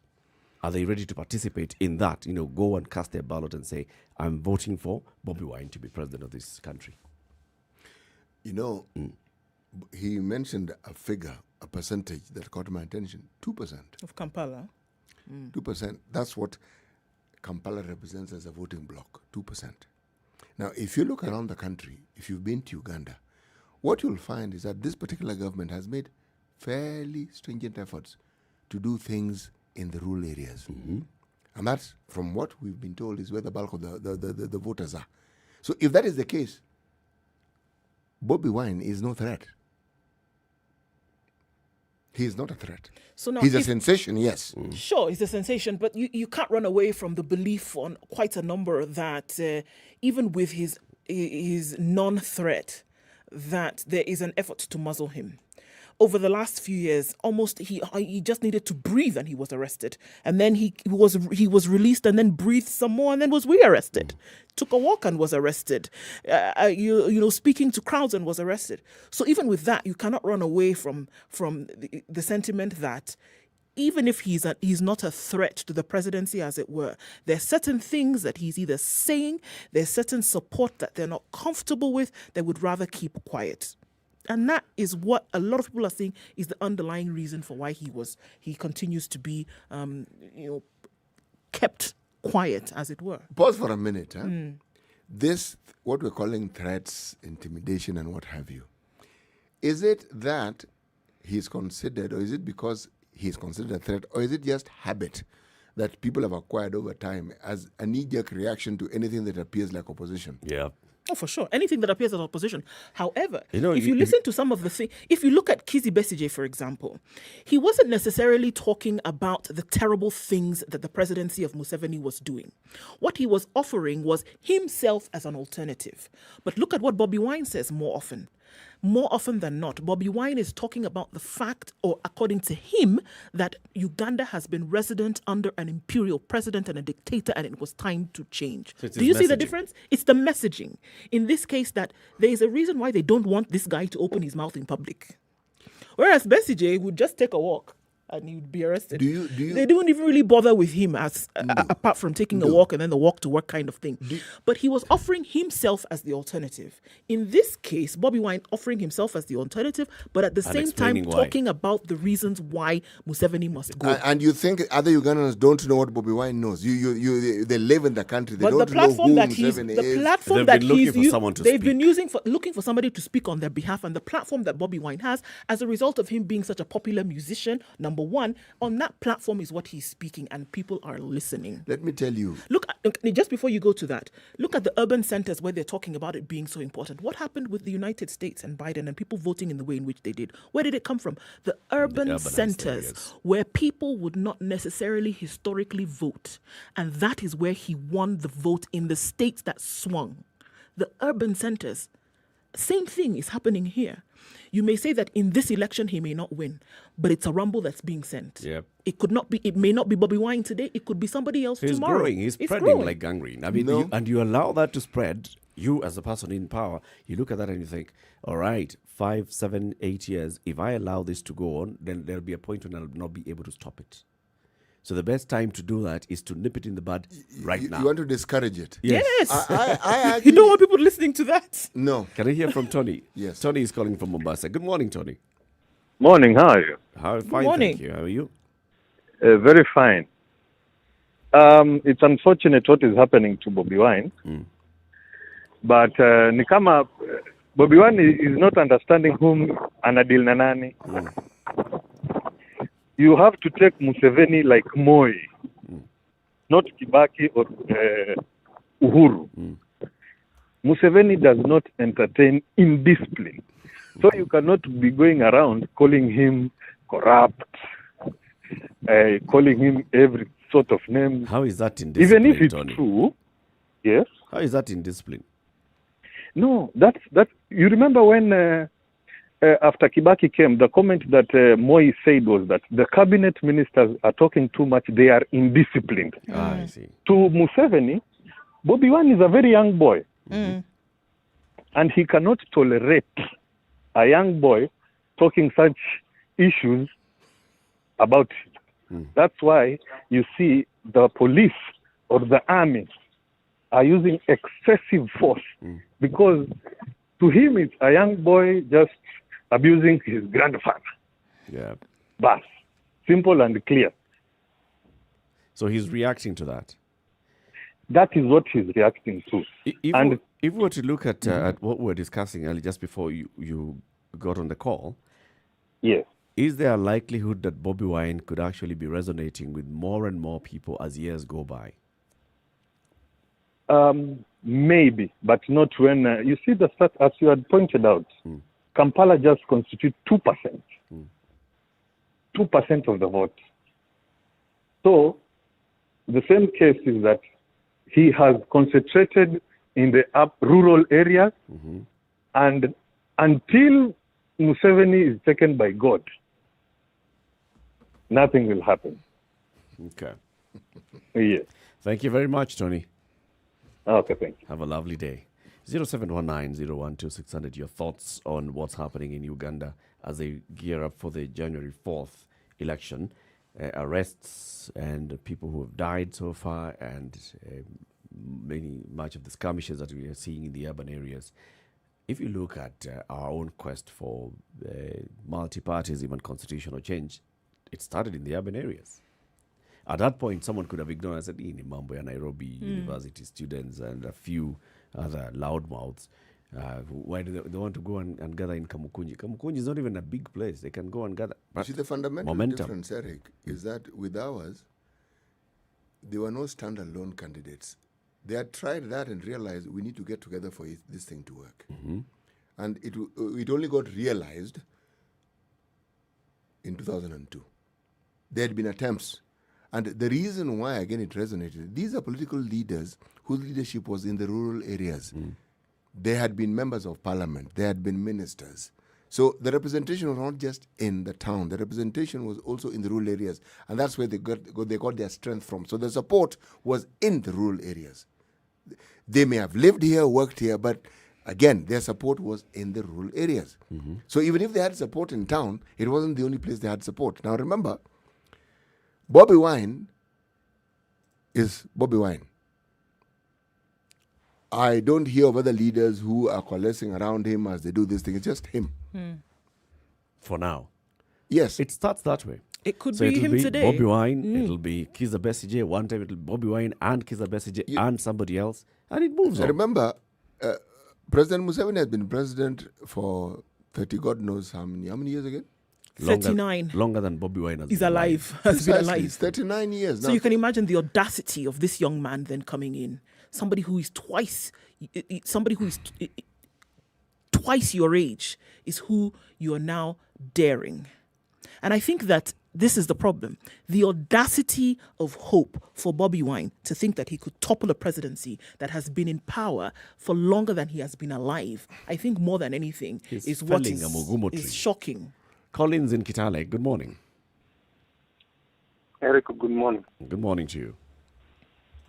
You know, to say that Bobi Wine is being arrested because of flouting COVID-19 rules, that is a lie. You know, I have relatives in Uganda. And the reason why Bobi Wine is being arrested, it's mainly political.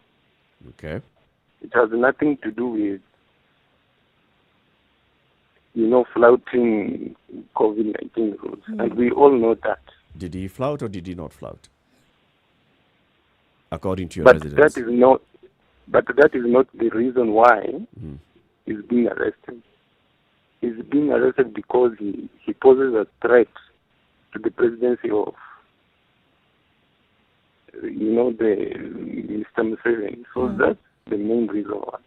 If I may And ask, I talked to this threat that you say he poses, what exactly is it? he's very popular, you know. Who is he popular with? Ugandan voters. Which Ugandan voters? We've lost Collins. Let's take a break now and say Just goodbye before to our City goes for the audience. jugular. 5 minutes to 9 o'clock.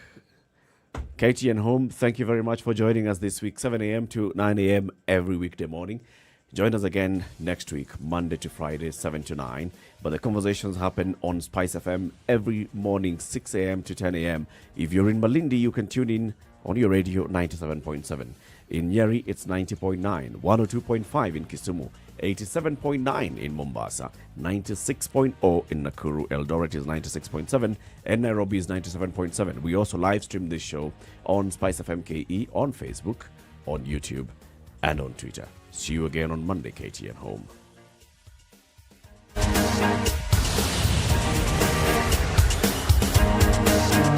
This is the Situation Room, the only way to start your day. Spice up your life. Okay, here's your chance now, City. Go for the jugular. Who is he popular with? Well, why I ask that question is for a very simple reason. You see, whenever we talk about politics, we talk about popularity, we talk about votes, we think we're talking about the same thing. We are not. You see, the fact that you can draw a large crowd in a town means just that. You can draw a large crowd in town. I would like, if Bobby Wine had gone throughout Uganda, in all the districts of Uganda, and he was drawing similar crowds wherever he went, and I would say, this man clearly has the pull all over the country. I would say that. That I haven't seen. Maybe those who are speaking have seen it, and so I can only claim that I haven't seen it. Now, he hasn't been allowed to, CT. They don't allow the man to walk. Now, the point is this. Whether they allow him or not, all right? I'm not going to find excuses for why it is he's popular or less popular. I'm merely talking about what I see and what I understand. Sure, and therein lies the point that over the last 2 years, this man has been arrested more times than maybe he has gone to eat in a restaurant. If he was not posing a threat, insignificant as how you would like to see it, he would not have received the kind of treatment that he has been over all this time. I'm not saying it's insignificant. So I'm merely questioning. There is. So now you can imagine. So now I think the question is then, amongst the minds of many people, if this has been happening in Kampala and its environs, what would happen if he was given the opportunity to then traverse the country and gain some kind of support? And I think that is what is trying to be muzzled at this point. He should be allowed to travel, just like we saw Tundu Lissu in Tanzania. Go. Where do you want to go? They keep you for 9 hours, but they let you go after that. It's okay. Look, Go. the point, what I'm trying to say here is that there is a trait that we attribute to Africans, yet is actually a human attribute. Most human beings are not trained or taught to socialize to tolerate variety of differences. But the African male, since we're African, when it comes to views, the African male believes that when they have put across a view, that is the view. Yep. If they are older, then that is definitely the view. But younger people also have it. It's just that they don't have the opportunity to express it. But that's how they think. Why am I saying this? I'm saying that much as Bobby Wine may be popular among the youth, it would be erroneous to assume that President Museveni is also not popular among a certain segment of those very young people. This is really what I'm trying to say. Yep. Yes. And also it would be erroneous to assume that Bobby Wine is only popular amongst the youth. Yes. Even among the older population, you may find pockets of people who really feel and resonate with Bobby Wine's message. You may even find large numbers, not necessarily just a few. His message may actually be popular with very many people who are older. Yeah. Yes. The question now, the issue is how to allow such conversations to happen. Just let it happen. Let the people decide at the end of the day. Uganda Just like you is said. supposedly a democratic nation, no? Just like it's supposed to be a democratic nation. So Allow divergent views. Let the people Let decide. them decide. Let everybody go around and put their case forth. Yep. Let them be the ones to decide. You don't do that, then you're showing that truly this democracy perhaps doesn't exist. And then you're making people start wondering, so what is it that you know about this person that we that you don't want us to find out? If it was only that one person, maybe we would ask the question. But given that is a trend that follows, anybody who appears to be popular or different. Or different. KB went through the same thing over and over and over again until he was arrested into silence. Coming to the top of the hour, this is the Situation Room. It's Kenya's biggest conversation. In the next hour, we have more and more conversations, especially on how you can get your business visible online. 9 o'clock. Good morning.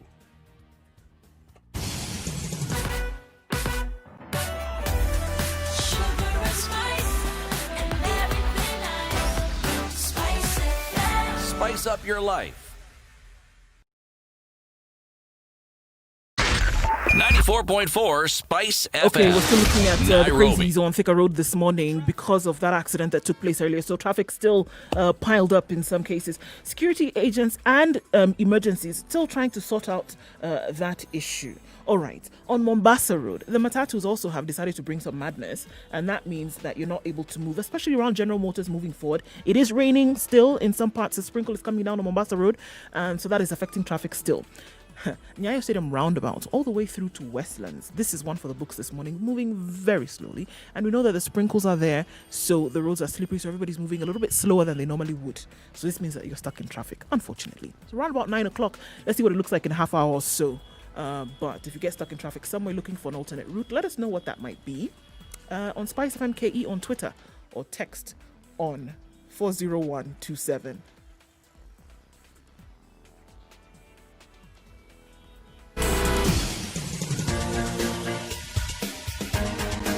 This is the Situation Room, the home of hard-hitting political commentary and penetrating insights about the state of the nation. This is a talk radio experience like no other. The Situation Room, a place for hard truths, debates, and elevated conversations. The Situation Room, witty, political, engaging, deep, controversial. In the room, we have C.T. Muga, researcher, academic, seasoned political observer, a fountain of wisdom in these politically uncertain times. Ndu Oko, Nigerian by birth, Kenyan by choice, communications expert, Pan-Africanist, a truth seeker and believer in people power, and Eric Latif, agent provocateur, the man in the chair, seasoned journalist, news hound, a man who believes in punching up, not down.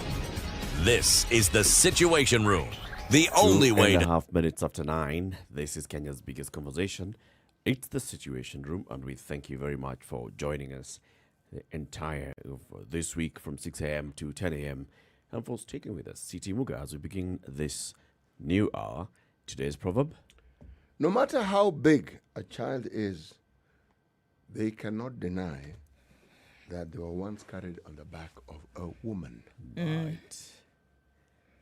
Right. They cannot deny that. Some will try, definitely. It's like they brought themselves up and they carried themselves on their own backs. We have one like that, but I'll tell you much later how it goes in Pidgin. In Pidgin. No. Come on, go, Joe. I am not even going to attempt. My contribution to this conversation is to listen. Let's talk about business. We've partnered with Google, and we've been having a series of conversations with Google expert Rosemary Momanyi up here. She is the SME lead for East Africa at Google. She's been teaching us how to get your business online. The very many tools that are available through Google and how you can get your business online. Rosemary is with us now again this morning. Good morning, Rosemary. Good morning, Eric. How are you this morning? I'm fine, thank you. Morning, Do. Morning, Chichi. Good morning, Rosemary. I am now afraid of you. Even saying hello to you, I may say hello, and then the next thing I know, there's an exam. Quiz. You made me very proud yesterday, all three of you. I'm so glad. No exam today, please. No exam today. Eric was asking. Eric was asking. It's Eric who asks. Eric was asking about the prize. He said that he remembers you saying there was a prize. Yeah, we've only done the first quiz. There's like 3 more to go. So whoever gets the all speak. This is the problem. The prize is there. No, me, I suspect the prize has been given. You said thank you.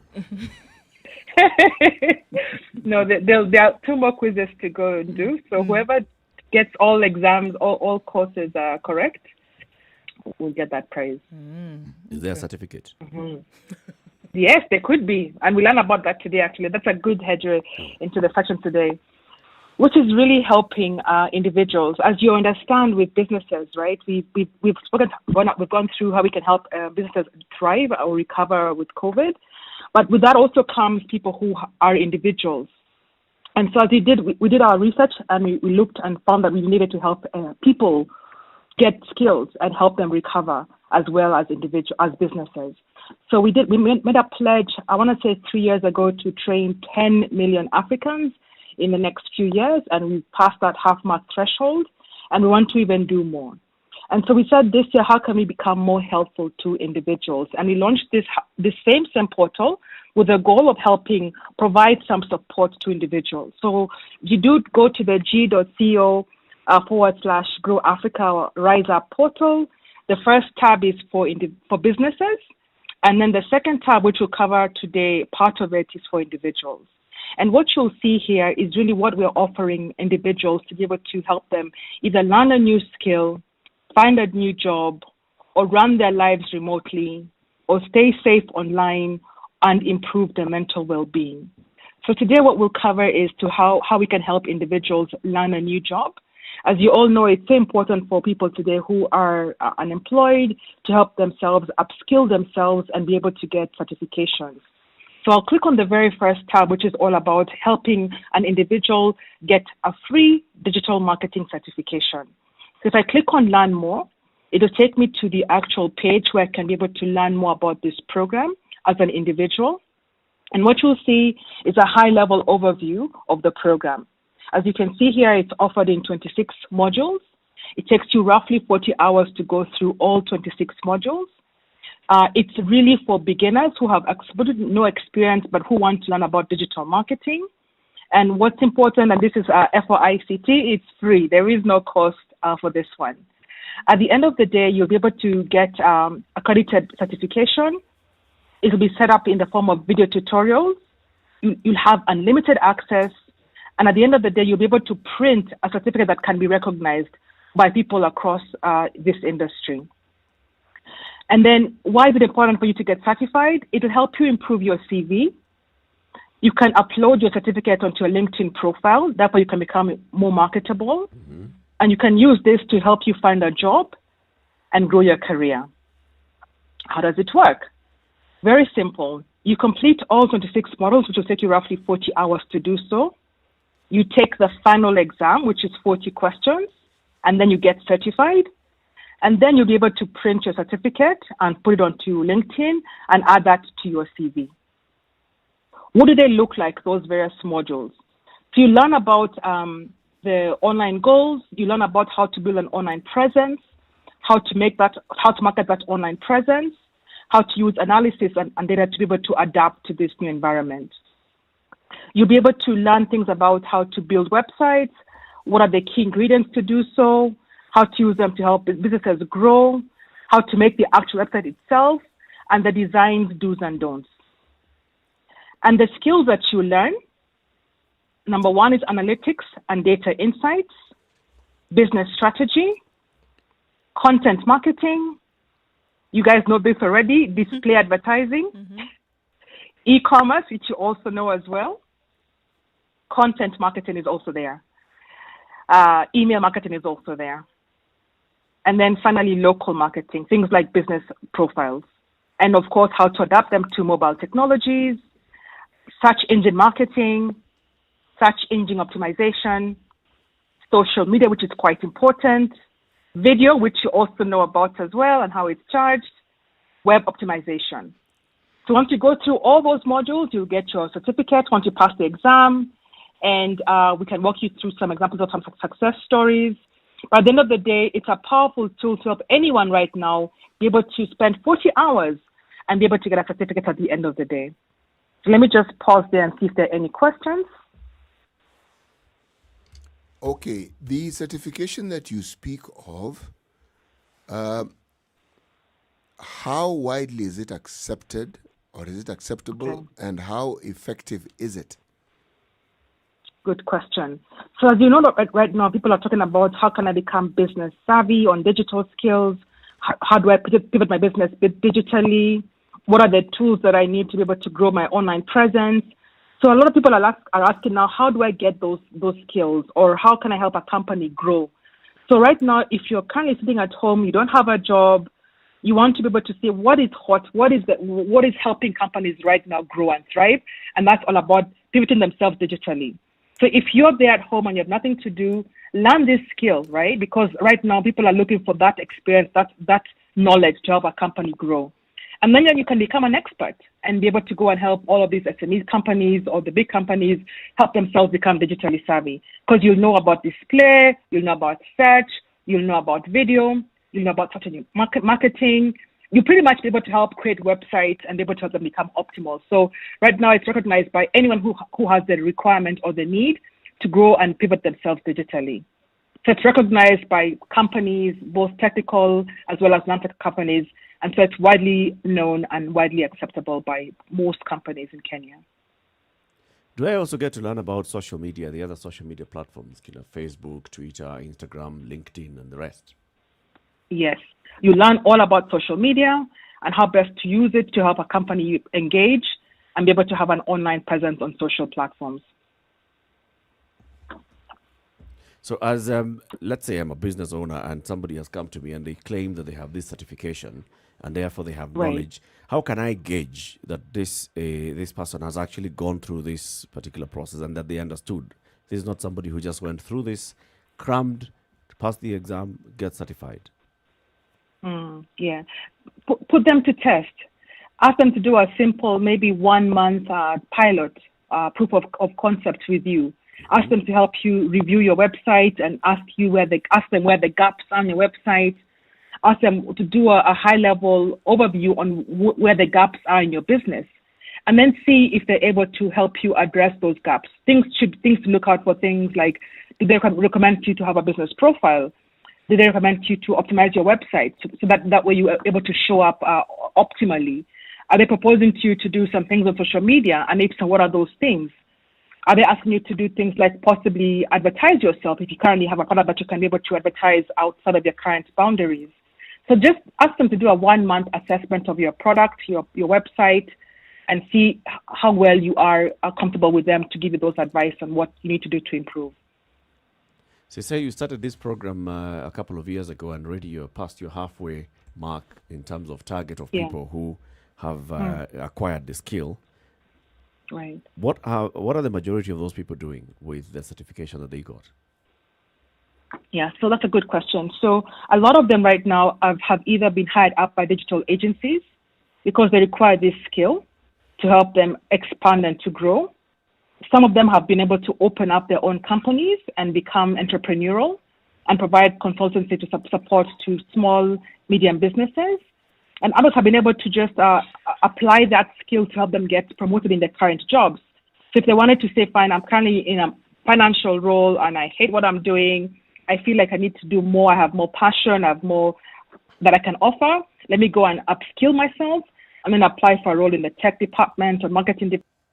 So they are able then to use this skill to be able to apply for a role within the organization that helps them achieve what they're passionate about.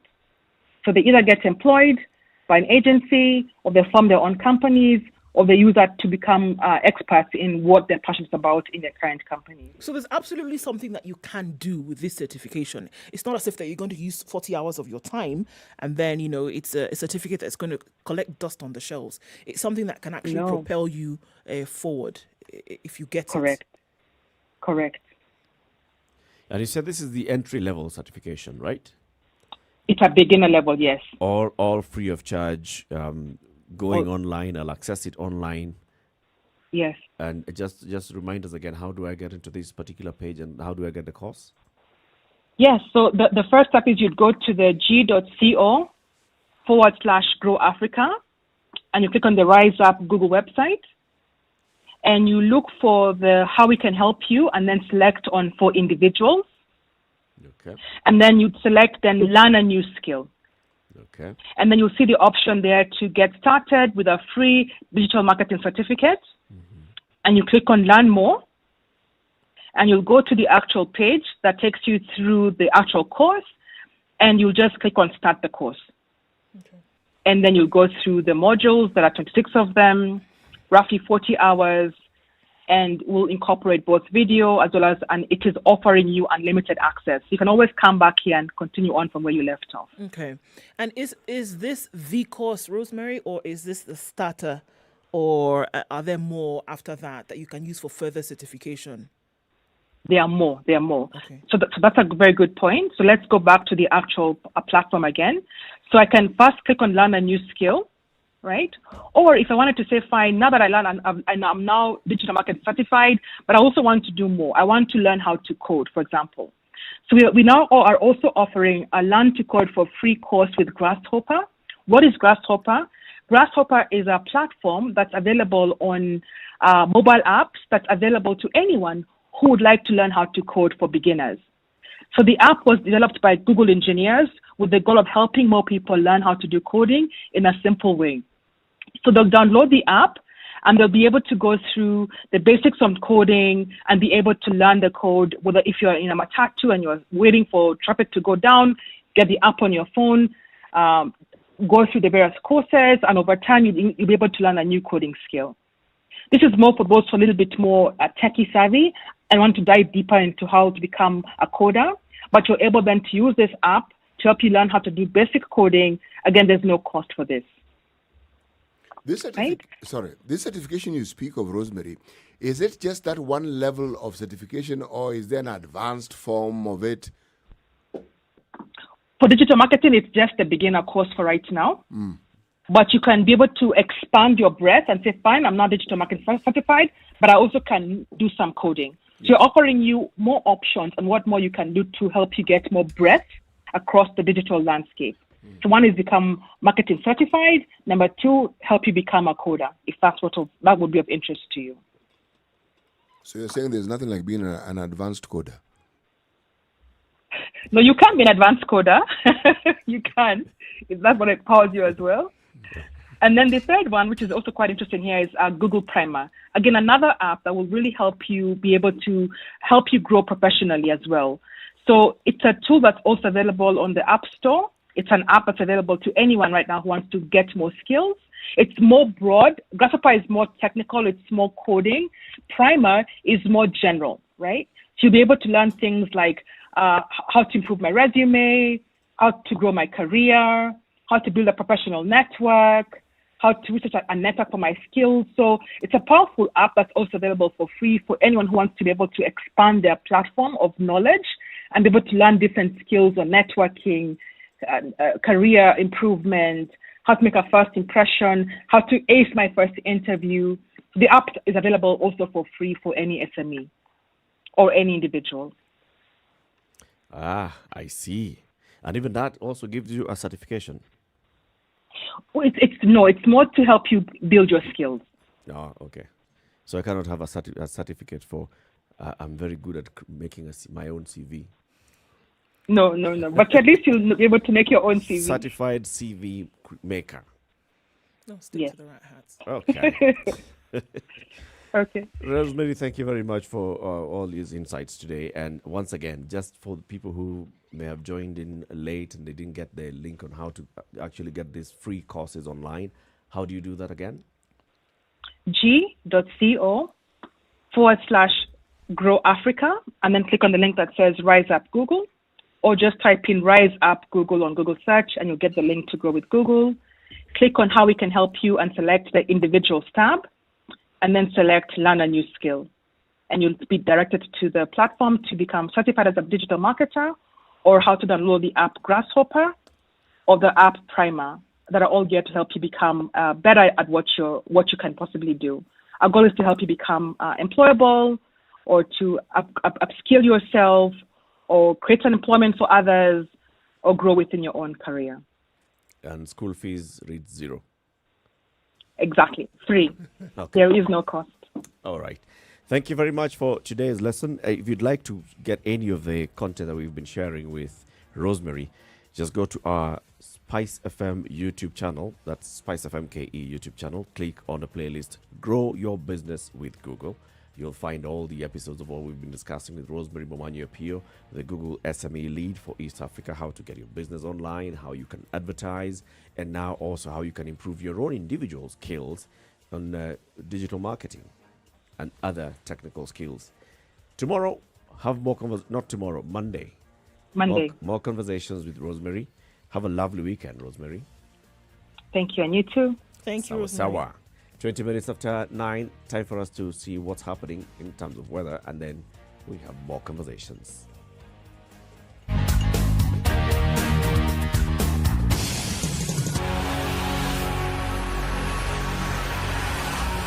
This is the Situation Room, the only way to start your day. Spice up your life. Spice FM. Malindi.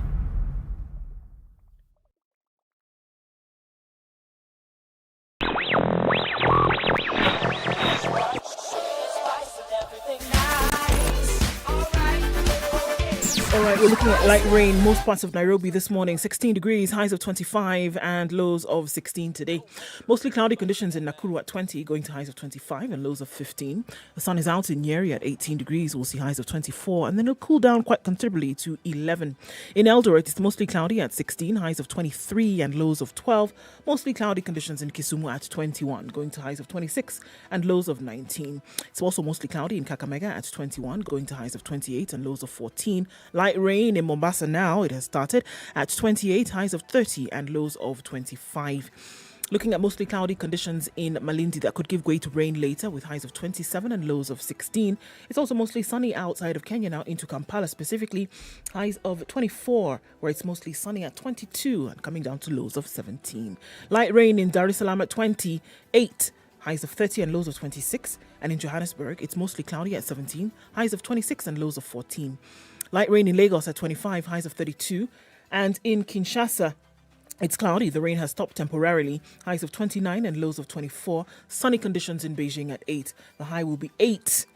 That's as hot as it will get. And low at 0. 3 degrees. A chilly morning in Paris. Highs of 9, and that will be the low of 3 today. Where it's 4 in London. At a low of 4, the highs will be 12. Clear skies, however. It's also clear in New York at 8 this Friday morning. The high will be 15 and coming down to lows of just 8.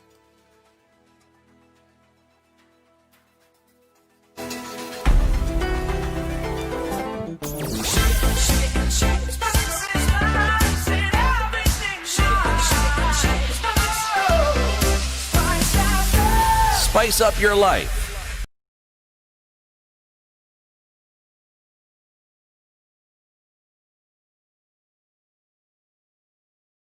Mature, intelligent talk every morning. Spice up yourself. 9 o'clock. The Situation Room.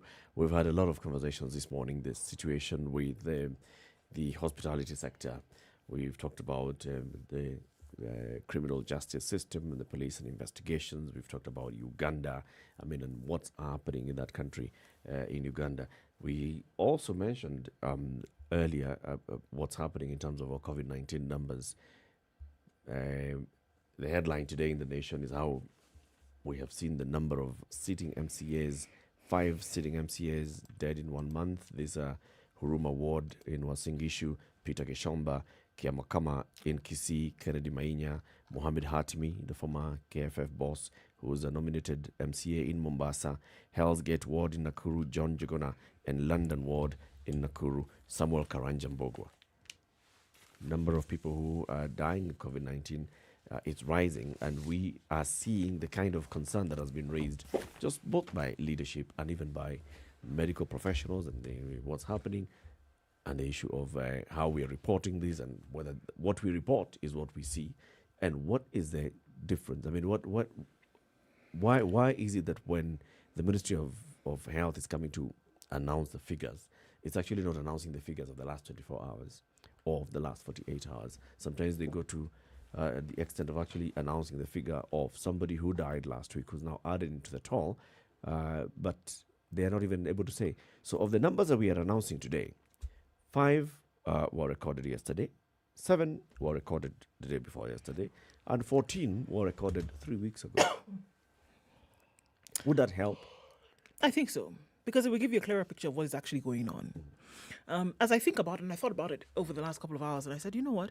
In the beginning, when these reports were coming out, I think that's what it was, is that they were reporting to you as it came, as they got it. As we started to see more and more cases and more incidents of death and higher numbers of positive cases, I think that's when now the element of overwhelm came in. And many would say that, well, that's not really an overwhelming number. Well, in terms of the reporting and how it comes, where there's no central digitized system where all of this information can be fed into, then it would appear to be a little bit overwhelming to them. But I do think that details of what you're getting, that you have 17 deaths today, and 3 of them were recorded in Isiolo in November, and another 2 were recorded in the same area in October. I think that would help. Because what did we see on the day when it was supposedly the highest number at 24? There was countrywide alarm that, oh my goodness, 24 people died on the same day from this thing. It's really chasing after us now. Whereas that concern might be valid in the way in which it's coming out, I think then the right information was not being given. And if we're using something like this to continually say that decisions then that are made must be based on some kind of information and data that's been collected, then you want to ask yourself, the decisions that have been made, then would they be erroneous decisions because the data that was being provided then was not accurate or has not even come yet? Decisions that have been made were being based then on wrong data or inadequate data. Or you should have been able to wait for a little time to say that we'll make a decision for something that should happen in January, for example. Is it a collation of what has happened between June and December? Really, where is the information coming from? And I think so. I think as much detail that can be applied to something as sensitive as this should be given. Should be given. There's always this great divide between what is possible, what is wished for, and what is given up on. Let me explain what I mean. Sometimes you want to look at the situation that we keep talking about in this country, the various aspects of it, and it points to usually just one thing by those who represent us in that area. When you're not given enough information or you're not given accurate information, you look into it and you're told, well, we didn't have enough reagents. When you ask, you'll find at some point reagents were given, sometimes money was allocated for it, and then somebody comes up with what has happened at the agency that's supposed to be mandated to procure. Now, at some point, I don't know whether those leadership understand this, people get tired of hearing these things. And they really don't want to hear it. And what they then want is to look for someone to either blame for the problems that they're having, or they want that person to go away. Now, we find ourselves in a situation that the rest of the world has found itself. And unfortunately, in the information age, we can tell exactly what's happening elsewhere. Even when we don't have information, we know we're not getting information. But we can tell. So the yardstick for determining and judging just got higher and got more stringent. That's just what happened.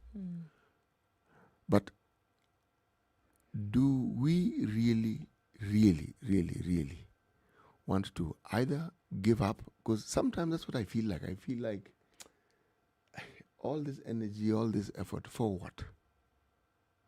And then you ask yourself, but now if I give up, then what next? I mean, it's tempting to do so, right? Because the place whereby you don't continue to agitate, you don't make noise, is comfortable. That's why it's called a comfort zone, because, you're in your space and then you're doing whatever it is that you need to do, and you're not really bothering anybody, neither is anybody bothering you, right? But then if you see the consequences or you see the results of any kind of inaction, look at the results of inaction on part of the government. Yes. When it comes to such things. Who suffers? The people. And so you can ask yourself and say that, if I don't speak out about such things, or if I'm not even cognizant of the realities that surround me, Yes. and then now give myself an in way to talk about them, or at least to raise awareness on my part, then you're actually doing a disservice and guilty of the same things that we continue to point out when it comes to leadership and governance. So as tempting as it would be sometimes to say, okay, well, I'm not going to break a sweat when it comes to this, let things just remain which they are, in the way in which they are, I think we do ourselves and the greater population a disservice. I think that's what we do when we keep quiet. When you say that it's an uncomfortable discussion to have, you say, then why are you bothering? You ask yourself, why are you bothering? So we know there's COVID in the country. What's the problem? Why do you want to know that they were 24 and they all died today, or whether they died a month ago, or whether they actually didn't? I mean, why is it important to know information like that? Because if you're going to get any kind of permanent change, you're going to have to start doing things differently. The things that Kenyans are crying about today and tomorrow, if you want them to change, that means that your way of operation also has to change. It has to change. And until it does, you can't keep quiet about it, especially if that's the platform that you have to talk to people, to let them know that these are the wrong things that you're seeing that are happening, and you don't do it, just as guilty as those who have the positions of power and are not doing anything about it. Let me ask you this question. You know, we often talk about people learning from examples of others. Do people really learn? Some cases, I think they do. Well, they hear the examples. Whether they learn, learning is now when you're even able to apply, internalize and apply. That's the measure, right? Yes. So the reason why I'm asking, we have examples right across the world of even presidents who've been jailed because they misappropriated money which was actually intended for their country. But at some point, I think the memo was a little delayed in getting to them, that money wasn't theirs to use as they saw fit. These examples abound. But if you steal money, at some point you will get caught and you will get jailed. But in the process, you'll have interfered considerably with your reputation and that of your family, and you'll have put a spotlight on yourself in matters you wouldn't perhaps want to. But do people even understand? I mean, we say they hear it, the examples are there, but does it move people? Does it bother them even one iota? You know why I'm raising this question, simple as it sounds, yeah? The constant reminder, the constant discussions about things that don't need to go wrong, but constantly go wrong. Because individuals are making decisions which they are doing deliberately. And for one reason only, at the end of that decision, there'll be some benefit accruing to them. So I have to ask, do people really ever learn? You know, a lot of talk happens at various levels in our government ministries. Yes. What we're talking about today, where we're saying that the deaths or the positive cases being announced today by the Ministry of Health are not necessarily for those of recorded within the last 24 hours.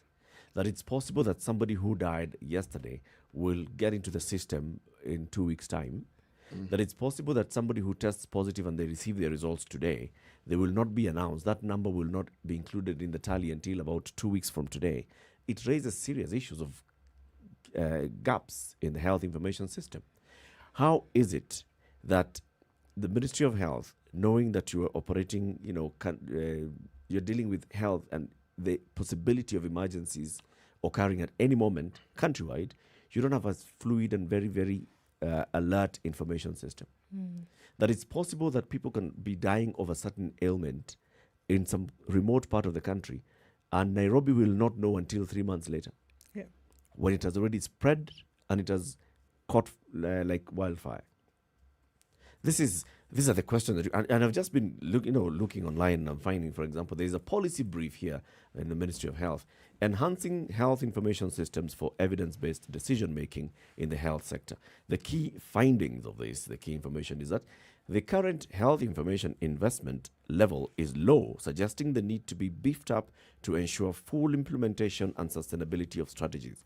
This is government talking amongst themselves.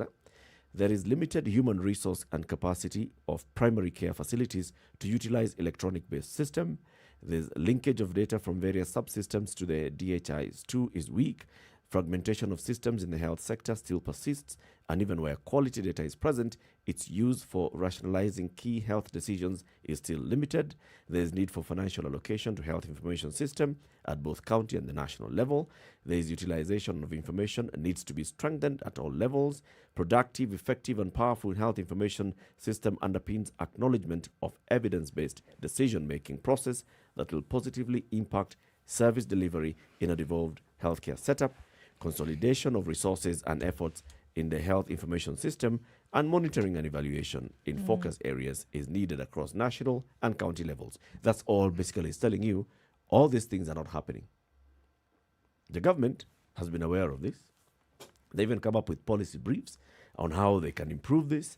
They have papers written by experts within the ministry on what can be done, and then it doesn't happen.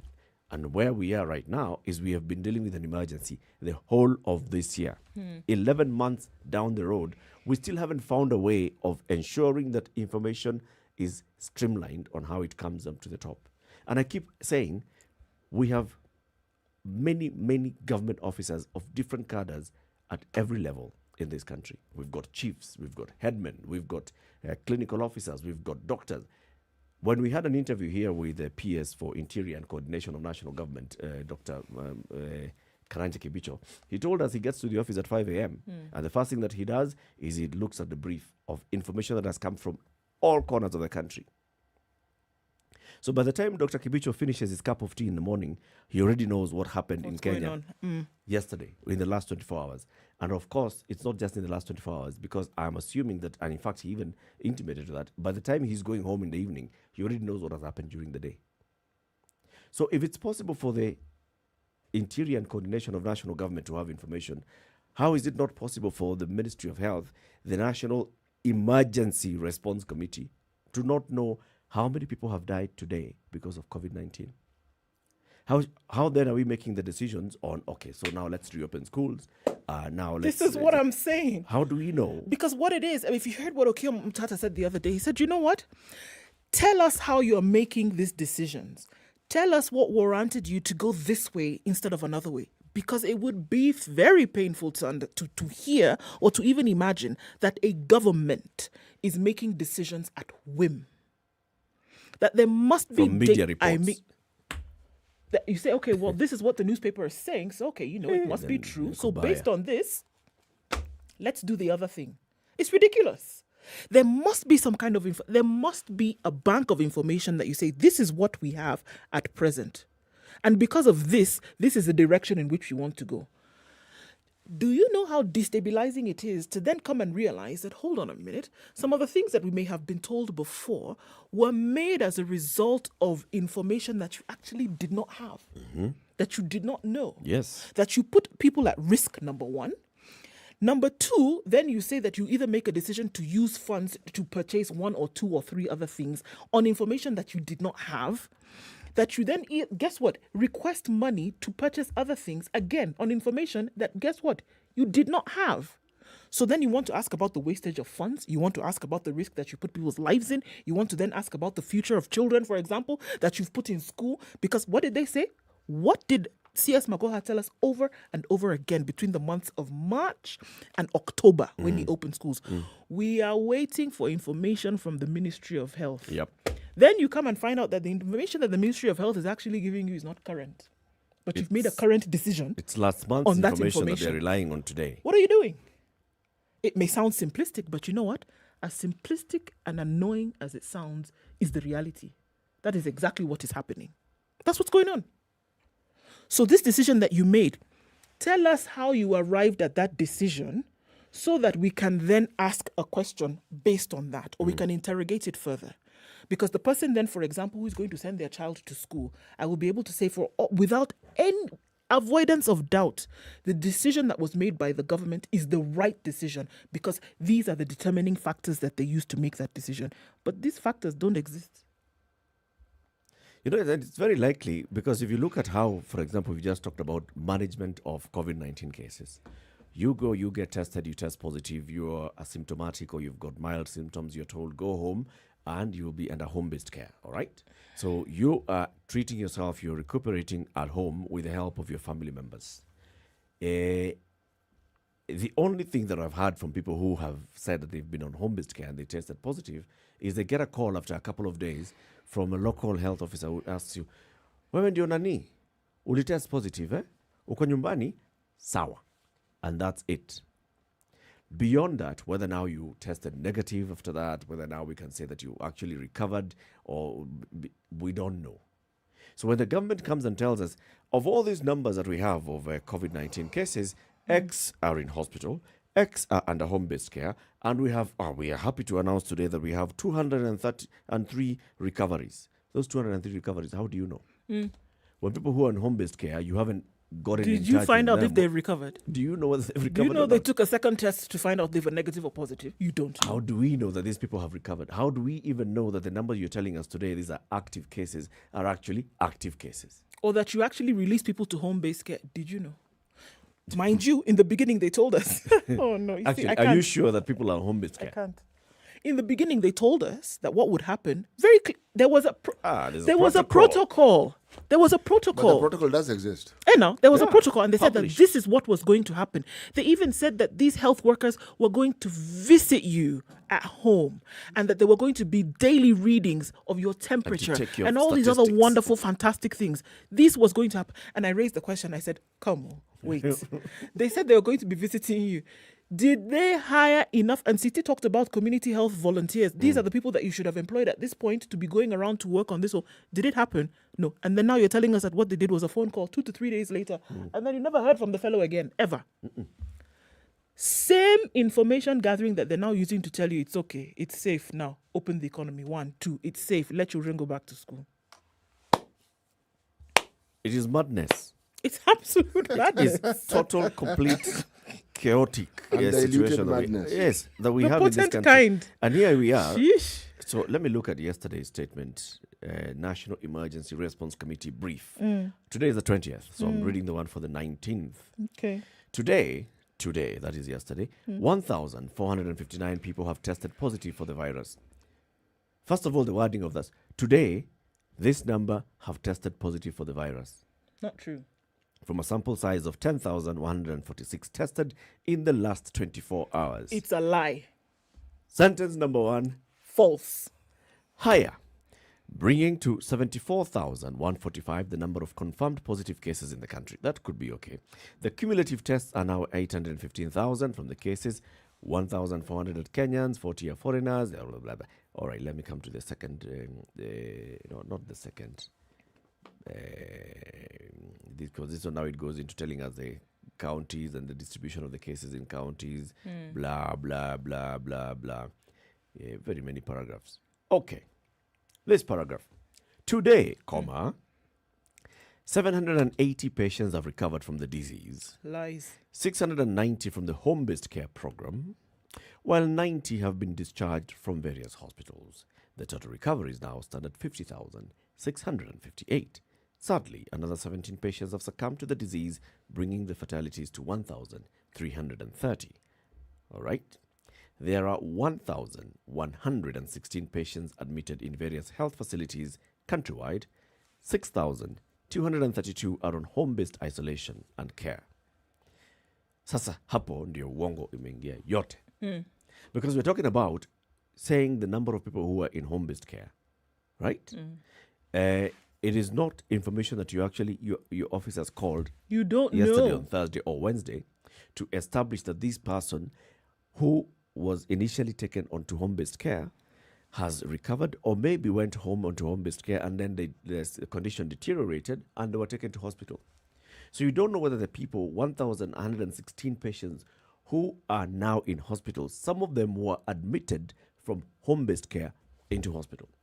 You don't know whether when you tell us that 6,232 are on home-based care isolation, whether they're still in home-based care isolation. You don't know whether they've recovered. Are you just counting? So out of these ones, just give each of them 14 days, remove them from the list. 14 days, remove them from the list. 14 days, We and just recovered. assume. Yeah, 14, recover. So we have a new number. Is that how we are operating? You don't know whether of these, and then I have another problem with this. They talk about the fact that out of a sample size of 10,000 today, you're giving people the impression that you tested 10,000 samples in 24 hours, which is not the case. We know for a fact already that reagents are not available currently in certain counties. Could not have happened unless there was a miracle that happened overnight. Yes, CT? I know you believe in miracles. Unless something like that actually happened. We don't. Then, of these people, they're asymptomatic. So now, according to you, they should have been isolated because they are positive. Yep. We read in today's paper that there are doctors who are asymptomatic and they're still treating And they're people. working. Are these part of these numbers that we had talked about yesterday? Are they? Do we know? Who we don't knows? know. What are you doing with the asymptomatic people? Are they under home-based care? Were they in hospital at some point? What if the situation deteriorates? Where do they go? Who's taking care of them? Who's following this information? Who has collated? Nothing. But you think you can just come out and give some people some sensitized numbers here and the people say, oh, okay, command center doing its work. Thank you very much. Move on. Interrogate it, because then you'll see a problem. Then you ask yourself, if they have a handle on these numbers, why do we see a spread? Why do we see more community transmission? And these are the numbers that we are talking about. Out of a sample size of 10,000, I bet you that sample size of 10,000 is not yesterday, not the day before. It is over a period of time. What are we saying? So How do then we if know you see that- heightened levels of infections in December, do you know what? It's not December infections. Those are actually October infection, not even November. Sheesh. So the numbers that are, the situation in the country today will You don't be known know. in January. We don't know the situation of the country today. You You don't know. You know, you are asking about what we don't know. Why don't we talk about what we do know? Okay. There's COVID.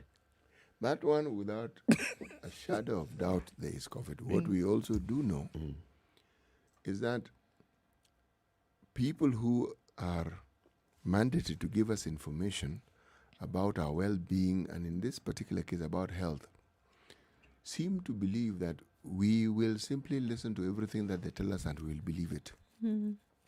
Because if you look at just picture what you hear, the confidence with which it is said as though it is the absolute truth, and yet it isn't. It's not true. So let me ask the question you like asking. So what does it tell you about what these people think about you? They've told you. Even about themselves, by the way. Look, this again, the experts in Ministry of Health, people who have worked across the country and then they've ended up at the Ministry of Health headquarters, right? They know the situation on the ground. They know the situation that they have. By the time they're telling you there are 1,114 people in hospital, they actually do not know whether that's a true situation. Because they don't have a proper way of collecting information from their own health facilities, government health facilities. Watch a private, watch a small clinics. Let's just talk about the government health facilities. There's no harmonized way of sending that information. And I am does saying every that based professor- on a policy report that I have just read in the Ministry of Health website that talks about the kind of gaps that they have in collecting information and transmitting that information from county level to national level. And so for the people who were released, for example, discharged from hospital, you mean to tell me that by 3 p.m. yesterday afternoon, discharges had taken place across the country from hospitals, and all of that information had been sent to the command center, and so you know that you have certain number of people having been discharged from hospital and then allowed to go home. You know that? You know? Who knows that? Those that have recovered, they have been sent home because they have recovered, or those that have been sent home to go and continue recuperating under home-based care.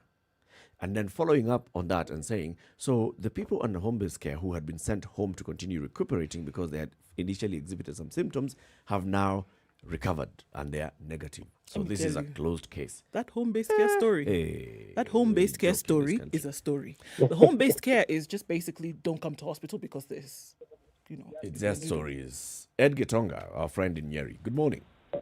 Morning to you guys. How are you? Morning.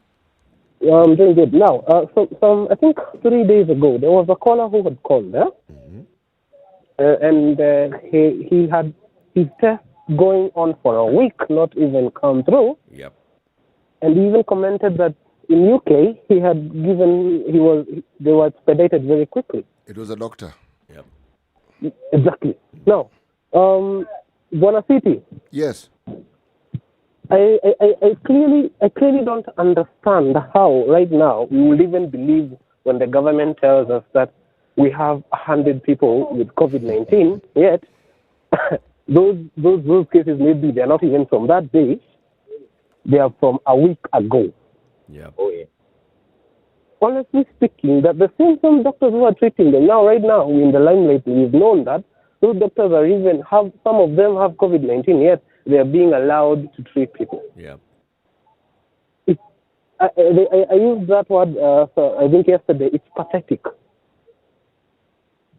It's quite pathetic. If you expect to fight a lion by getting into an enclosure full of 7 lions, well, I think that is what we are doing right now. That is what we are doing right now because, first of all, we don't have good information system that can be relied on.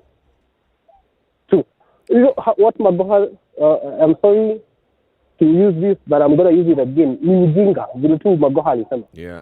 Because you're giving us a report, yes, but things per ground is very, very different. So ukisema huyu waziri ni mjinga utakuwa umekosea. Nani waziri? Huyu waziri wa afya. Okay, sitasema waziri wa afya ni mjinga. Nitasema wenye wako chini yake, wenye ambao wana handle the issues directly. Hao ni wajinga. Because honestly speaking, some things even a 2-year-old can solve them. You cannot tell me that, okay, right now, like for example in Nyeri, there was this bishop, Anthony Moheria. He was found to have COVID-19, right? Yep. Yet recently he was on some mass, some event in Kiakaive in Karatina. Yeah. He got into contact with many people, right? Yeah. Right now, people cannot even be traced because he was a multitude of people. Yep. Contact tracing and all. Has it happened? Yes, some of them. Exactly. Some of them, I can tell you for a fact, some of them are even dropped. There was one guy who is a barber. He dropped dead because, you know, anashikwa na kahoma ukaruhusu ni homa, si COVID. Wow. And that's when he was traced to that event. Now, tell me this. I mean, actually, to be quite honest, I think, in a way, even the media industry can do even better contact tracing than these guys. Than our government. That is actually not true. Talking about can and the ability. We can. Yeah. No, it is also not true. It is to assume that the government cannot. It can. It can. They have the ability to.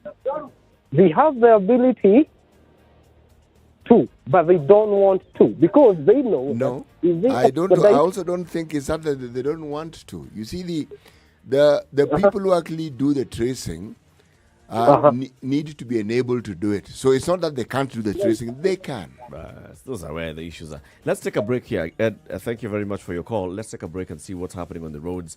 And then we have Justus and Elijah who are on hold. We'll hear from you shortly. Good morning.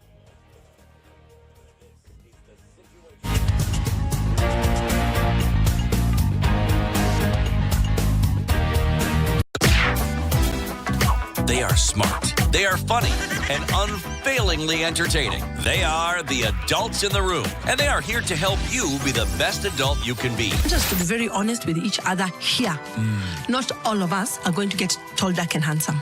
Not all of us are going to get 0.5s or chotaras. Some of us have to learn the short guys. Some of us have to learn those many people. Some of us have to learn older men or younger men. Spice. Don't ask your partner if he or she enjoyed it. I think the approach should always be, if she's enjoyed the journey, she will let you know. She'll tell you, hey, maze, your bus is big. Mi sijaipanda basi kubwa kama hii. Juu hata hii basi, hiyo mafuta tulieka yote, imetuleta hapa vizuri. Hii basi iko na nguvu. Hii basi iko na nguvu.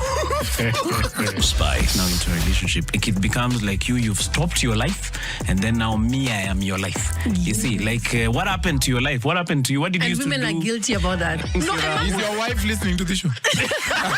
Whether it is matters of the heart, finances, or work that's weighing on your mind, worry not. The adults in the room will help you stay winning. Okay, it's starting to flow a little better on Thika Road, getting in and out of the CBD. Things were still a bit crazy in some parts though, so you still need to be careful. The roads are still slippery as well, so please, take it easy. The dual carriageway then between Kennel and Makutano and Marua starting to actually look good and take shape, so that will help in terms of traffic. The folks at Maimahu today have decided that everything is going to be all right, so as you're leaving the city, you should be okay. Talk to us through the day on Spice FM KE. We see that Mombasa Road will pick up again through into the evening because of the traffic that we see in and outbound around the expressway. 40127 is also where you can speak to us in case you get stuck somewhere or you find a route that no one else knows about. You can share the secret here.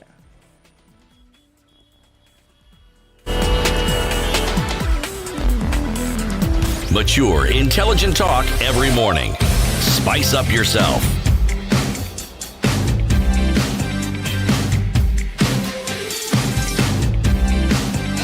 Mornings done right. All right, so we're 4 minutes to the end of the show. Let's just go to the phone lines, and I've got two gentlemen on the line. Elijah in Nairobi and Justus in Kilifi. Good morning, gentlemen. Morning, how are you? Very well, Very well, thank you. you. Elijah, go first. Okay, so I'm really happy with the discussion going on because our COVID handling has by and large been a PR strategy. We've been playing politics with it. The lockdown and the unlocking was not health-based. Once, then we got some COVID-19 millionaires, the curve was flattened. Then now guys are asking hard questions, we are being threatened. It's been a PR situation, and I'm not blind to the fact that the CS is a PR guy. Now, when there's one point I disagree with the previous caller, where he said he would not put the blame on the CS, but he would put the blame on the people around him, which is the technocrat. Yep. The reason you are CS is so that the buck stops with someone. Yeah. If you cannot do it, step aside. That's what people in more honorable societies do. You hear that there is a scandal, the person doesn't even have to be told. They step aside. We live in the country of I would rather die before I do the honorable thing, which basically paints our leaders as dishonorable. That's true. I put the blame squarely on the CS.